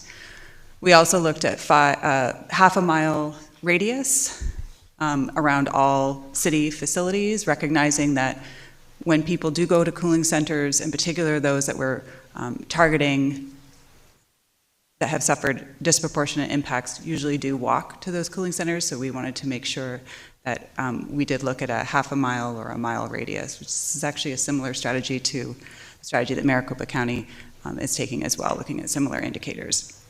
That gave us all the various locations that we would look at that would address the hot spots, so to speak, that we've spoken about, which is where there's the highest concentration of people who suffered heat-related illness or death. And I think Chief Kreis can speak about the evaluation of those specific sites, if that's one of your questions as well. That is one of my questions. Mayor Gallego, members of council, Councilwoman Hodge Washington. So Deputy City Manager Montez and Nicole very well articulated what we were looking at for the selection of the sites.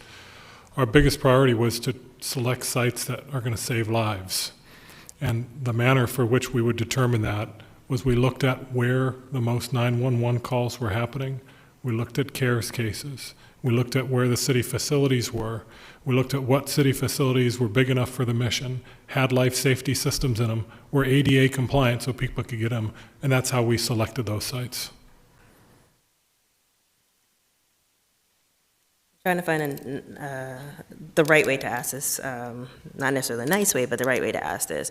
So when when we were looking at the 911 calls or the calls for service, did we remove or, for lack of a better word, erase those calls that originated from either the campus or the zone in determining the need?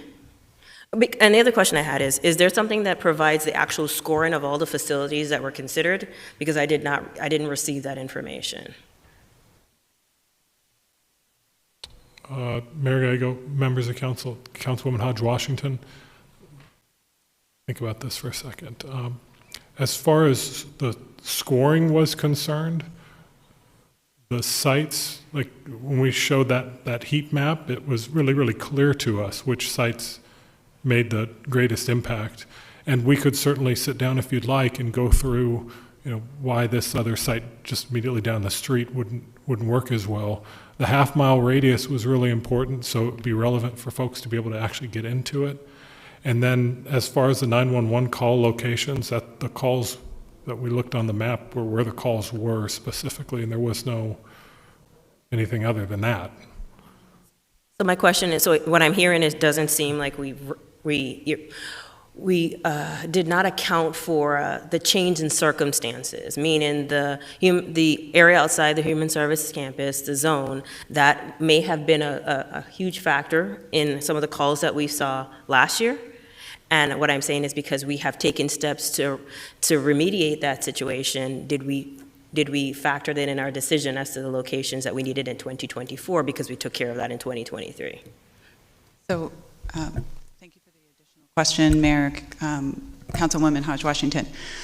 We did not remove any of the illnesses or heat-related calls from consideration.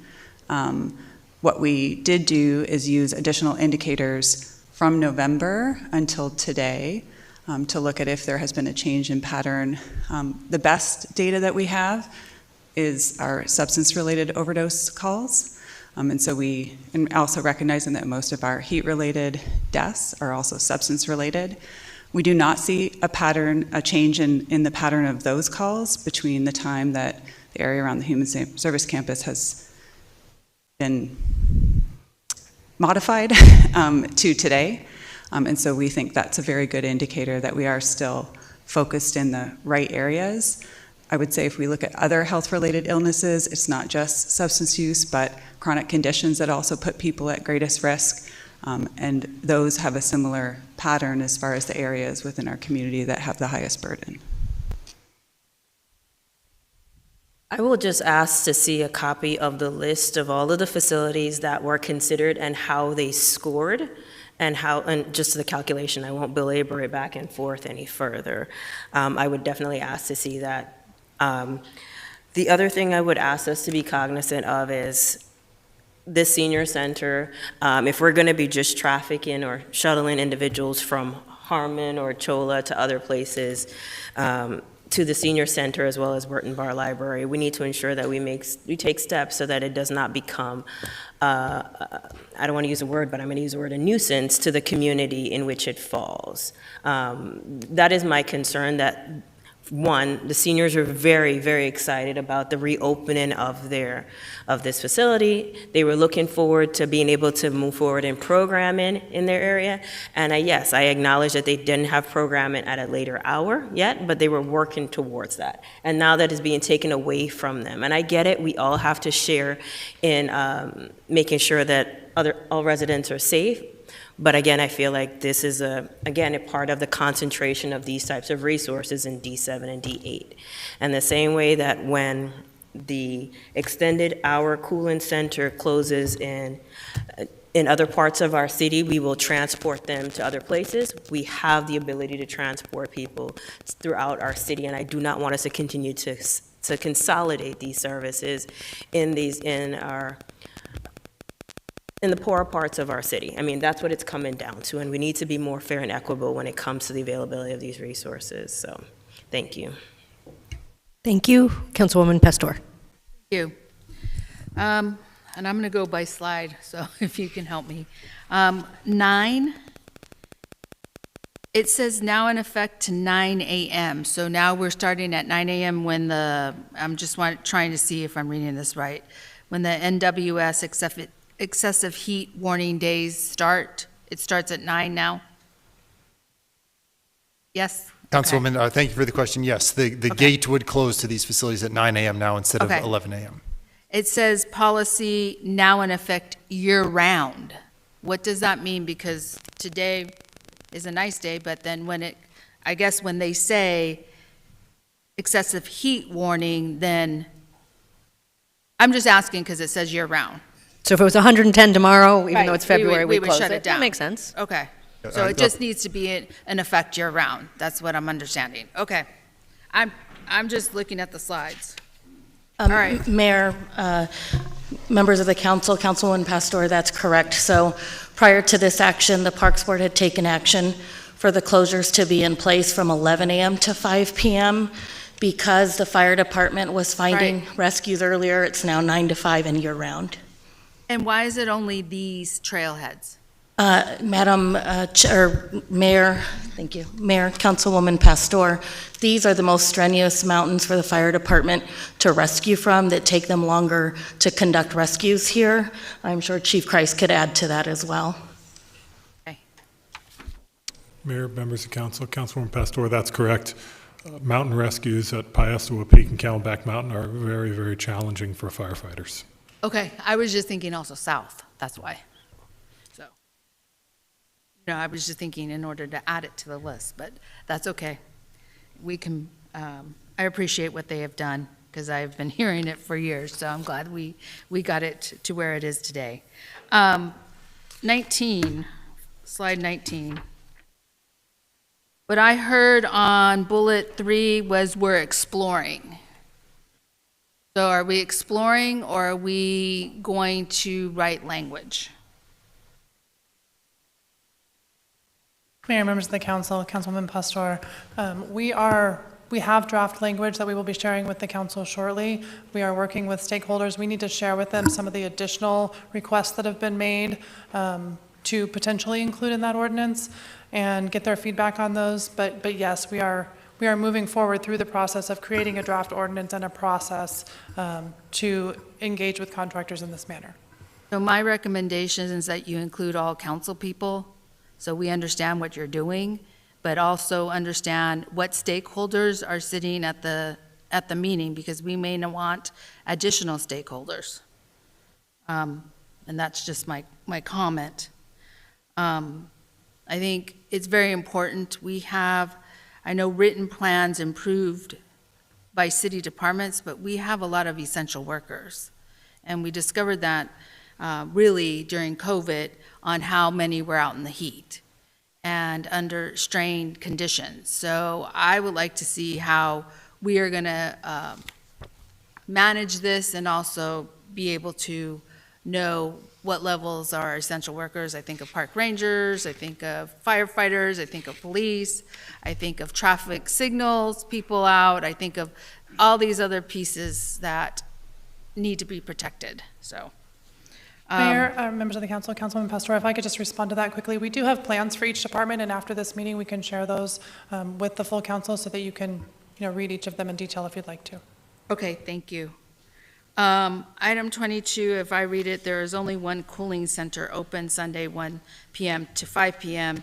And now we have these three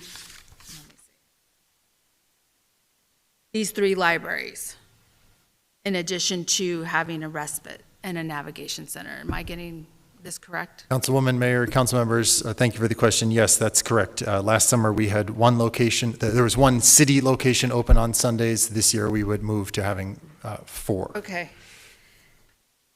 I have an issue with one of the libraries that was chosen. I was just told last week or whenever we had our meeting saying, oh, be happy, we have a library in your district. The library that was chosen, that area is troublesome and is challenging, and Councilwoman Guardado would probably agree with me because it's a new area that I'm picking up. And Solano Park is very challenging, even though we try to activate and do all the things that we're doing. And camping happens there in the day. But what's also challenging is Spectrum Mall, which is known as Christown Mall also, is very challenging. Because the theft that goes on in that mall is out of control. And that's how we lost Costco. So I think we need to be included in the conversations that when these things are chosen, what we're facing. Because I see at 9 o'clock in morning or when they leave the respite, they're going to be hanging in the neighborhood. So that's my 19th Avenue that's already troubled, and now I'm having 15th Avenue that's going to be troubled. I have a area of, depending on where it's at, on the 19th Avenue, it falls in a census tract. On the 15th Avenue, it doesn't. It's high end. So I'm going to have the challenges of both sides. The question is, am I going to have the resources to be able to do what I need to do in that area? And is NSD going to be able to show up when I need them, and Phoenix Cares and everything else? I know you're probably going to say, this is the process, this is how it goes, but we need resources. Mayor, Councilwoman Pastor, we intend to work very closely with all the departments and services to protect the areas and do no harm. I guess I'll put it that way.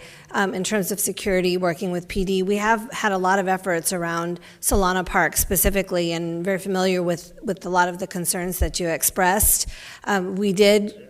What I would say is that we're looking at the facilities and that where the people are experiencing the most heat deaths and illnesses. And I'll also say that the libraries have been cooling centers all of last year. They've been one of the main places that we've had. So we're not bringing something that hasn't already existed. We're extending the hours to make it more safe for folks that are accessing that. So I can understand that, but my problems are not going to go away. They're just going to increase. So I'm putting it on the record for my constituents to see that I'm fighting for them. So, and I know what the answers are. So that's what I'm doing. Floating navigator. I found it a very interesting conversation because if I'm at Burton Bar Library, a CBI person is there, and what I heard is there was going to be a floating navigator. And if something's happening at Choya, floating navigator is not going to get there in time. Who's going to get there is police. If something seriously is happening. So the floating navigator concept doesn't really work with me. And I would like to see a navigator at each one of these libraries. Mayor, Councilwoman, and that's something I believe we can do. There will be a security guard as well, in addition to the staff, so they won't be no one there. But I understand what you're saying, and we did look at kind of what is the most appropriate model, and we're kind of trying to predict something that we're not sure exactly what the volume will be, but we're happy to kind of I don't want to say but ensure that there's staff for all three for this extended time period, and then we can certainly adjust as the summer goes if needed. Okay. I'm just, if we're dealing with substance abuse type of issues, and if I'm high as a kite, and I go in just to cool myself down, but yet don't want to interact, or my mental mind, my space becomes a little crazy, I can't see a volunteer go and be trained at the level that a CBI navigator is and be able to put them at risk, and then we have a liability issue at each one of these libraries that we don't have a navigator for that has experience and expertise. It's not logical to me, I guess, is what I'm saying. So, but but we can talk about further of it privately in that space. I heard that we looked at a half a mile in making these decisions. And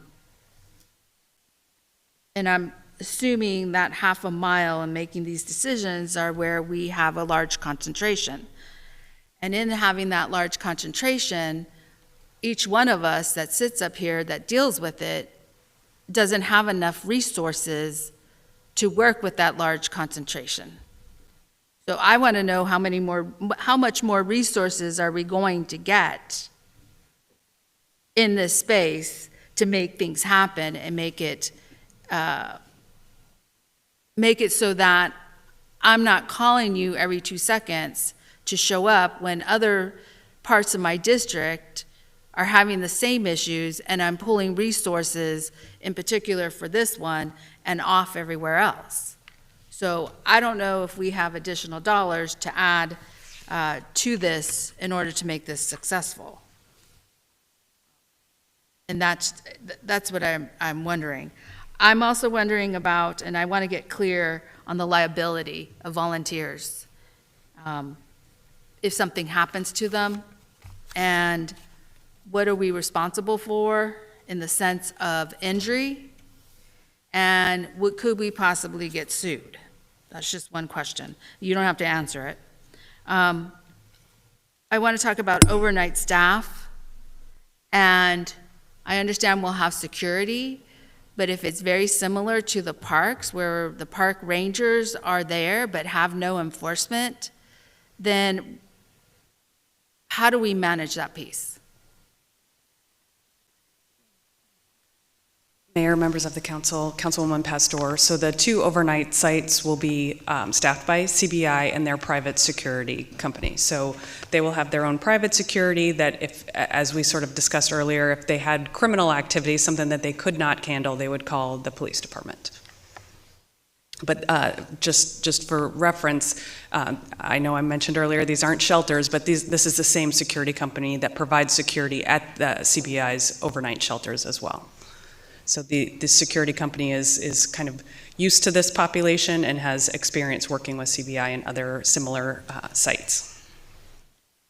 So will that be offered to the 3 other sites? Yeah. Councilwoman, thank you for the question, Armin, Mayor. Members of council, the 3 extended hours cooling centers at our library locations are currently planned to use our existing municipal security guards. Okay. Potentially augmented as you might advise us. I want to make sure that, if anything, everyone around this space is protected, no matter who it is. But thank you. Councilman Waring. Thank you, Mayor. So this is exactly what I was talking about in the budget discussion. So I believe our libraries are open fewer hours than they used to be, but we're opening them for this. They weren't built for this purpose. I can tell you, Ed Zerker, poor Ed Zerker, probably got pretty tired of me calling and complaining about behaviors I'd witnessed at various libraries, because I love libraries, and I was going to them a lot. And honestly, I kind of curtailed that because it was just so depressing. The language, the behavior that I'd see in the middle of the day. Rita's done a fantastic job. It's a lot better now. I kind of got out of the habit of just popping into libraries, unfortunately, which frankly makes me sad. Burton Bar, oh my gosh, just even getting through the front door.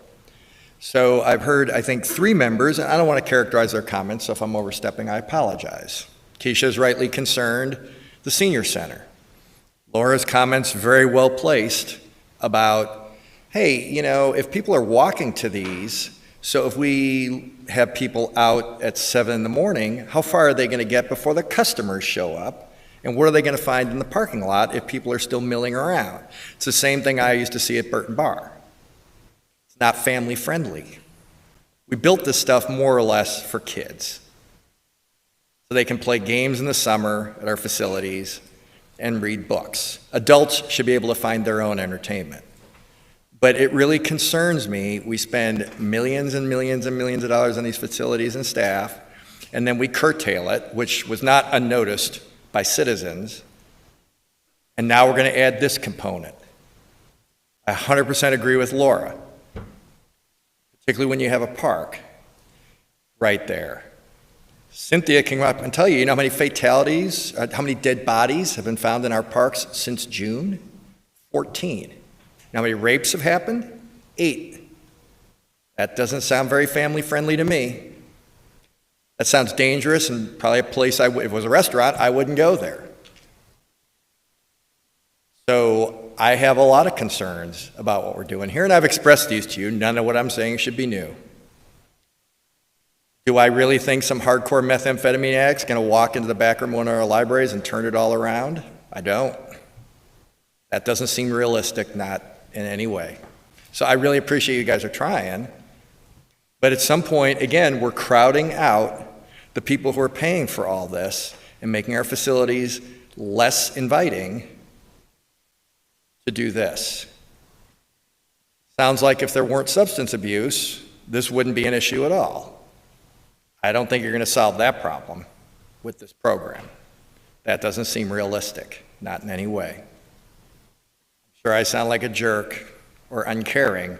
I'm just saying we didn't build this stuff. Taxpayers didn't charge us to be here to set up a city budget to do this when we built libraries, or senior centers, or anything else. I really sympathize with what I've heard from, I think I can, if I can say this, lump Ann in that as well. There are clearly concerns. And I do recognize some districts aren't being treated fairly. Mine's treated differently because if you look at your map, it's a different dynamic. Of course, taxpayers in District 2, as I've mentioned in public policy a couple times, might wake up someday and go, wow, a lot of our tax dollars are going to other parts of the city to address problems we're not really experiencing. And if we address them there, it may push some of these issues our direction. That's not a sellable product if you're a politician. They're going to notice and be mad about it. So I wish you well. I'm sure we'll go ahead and do this. But I really hope we don't make facilities. A lot of people really, you know, they go to libraries and they learn a lot and they go on and become doctors and lawyers. If you turn them off from going to libraries and make the parking lot a little dodgy, or their mom is like, I don't know if I want to go there. Or, Cynthia, tell me I'm wrong, if we have moms with kids finding dead bodies in parks, which has happened, correct? Would your mom want to go back to a city park after having that experience? That's a formative experience. Kids never going to forget that. So I really think, to my comments earlier, you know, a small percentage of the population is driving us to redistribute resources in a very big way. And we've been very tolerant, I would argue.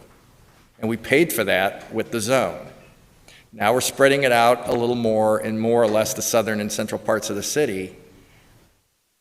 I think our tolerance level should go way down. And it does sound like if we were cracking down on drugs, and I'm going to guess when you say substance abuse, you're probably not talking about marijuana. You're talking about harder drugs or alcohol abuse.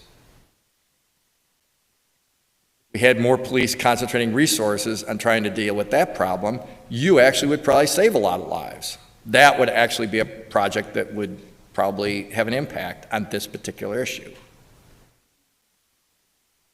Wish you well. I hope I'm wrong. But I hope in a couple of years, they're not sitting up here talking about, oh, well, nobody wants to go to that library anymore. People don't go to that senior center anymore. That ain't right. And that's not what we should be doing up here. Thank you for hearing me out. Thank you. Councilwoman Ansari. Thank you, Mayor. I guess one reaction I have to that sort of sentiment around using our libraries and using different city facilities, we have to respond. We have to remember that for Phoenix and for Arizona, heat really is a natural disaster. It is a silent killer. We don't notice it the same way. It never gets the same, I guess Phoenix does get press attention, but it does not get the same attention that when you have, you know, like when you have a massive tornado or when you have a hurricane or when you have a tsunami, but it is very much the same type of disaster in the sense that it kills as many people It ruins as many lives. It causes the same sorts of displacement. Not all of our heat-related deaths are even with our unsheltered population, our elderly population, vulnerable people. Sometimes someone you wouldn't even expect is impacted. And so I do think it's a different type of mental exercise, but if we look at places that are impacted by those sorts of natural disasters, they are using everything in their toolbox, every city building, every site that they have to protect people, and we're really just doing the same thing. Again, I do think this is why it would be so helpful for FEMA to recognize heat as a natural disaster, but when you look at research on this topic and when you look at current events, again, we had more deaths as a result of heat than many places do because of the natural disasters that they face. This is just our form of a natural disaster, and we really just have to recognize that that's not going to change. We're going to continue to have to deal with this issue, and it's going to take resources, and hopefully one day we'll have support from the federal government and others to be able to respond the way we are going to have to continue doing so. Thank you, Councilwoman. Powerful comments. I am so thankful for our team coming together to come up with this plan, because we are providing a safe, cool space with services. That means there are likely people who will not pass away on our city streets, on our canals, on bus stop benches, and that's very powerful. To me, it reflects well on our city that we're trying to save lives, and the numbers that we lost over the last couple of years are not acceptable. That is a problem for our entire county, and we all have to step up and do more. The heat is deadly. I would guess every person in this room has someone who you care about who's faced addiction, and that makes it even more complicated, but we want to step up and support those who are facing challenges. It could be any one of us. So I want to thank you for your work in this area. We do have one final public comment, and maybe I'll turn to our city attorney to just talk about public comments. Thank you, Mayor. As a reminder to speakers, comments must be related to the agenda item and the action being considered by the council. Also, the city code provides that speakers must present their comments in a respectful and courteous manner. If you violate these rules, you will not be allowed to continue to speak on the item. Thank you. Casey, the floor is yours. You have 2 minutes. Thank you, everybody. I appreciate you giving me a chance at the end of this. I'd like to just say thank you to some of the firefighters out there that do hard work every day to protect the citizens.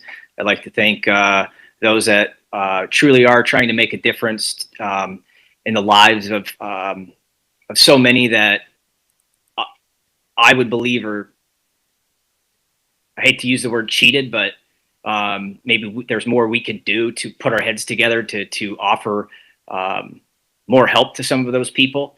And to and also, just in closing, the water issue. I know that in the beginning, a lady said that the all year round water, or it's not all year round, and I think that's something that we should think about. For folks in Phoenix, water's it's a big deal. I know what it's like. I had to live in a garage in the 120-degree heat. When my ex kicked me out during all of this tragedy that I've had in front of me. So with that said, I know what it's like to be in those tough situations, and I'm still there. I've been fighting this fight for a lot of years, but I do truly want to see I love Phoenix. I like, I think, our grandfathers and our fathers, as people would say, is that we do these things for our kids and our grandkids, and that's why I'm doing what I'm doing.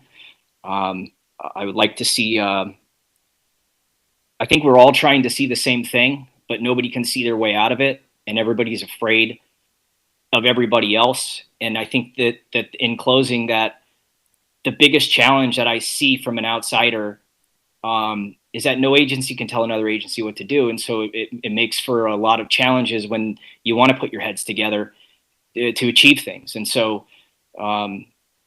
I do appreciate the hard work of the folks that are really trying to make a difference for the people in the public. And I would just like to, in closing, just say for those that sometimes think that people at the bottom are not, they're not worthy, or that there's no hope, it's be a good leader. I think that that the best leaders are the ones that can take somebody who has an empty soul and turn them around and make a huge difference, because we're all trying to go in the same direction. And Thank you. Some of us want to get there fast. Thank you. We are adjourned.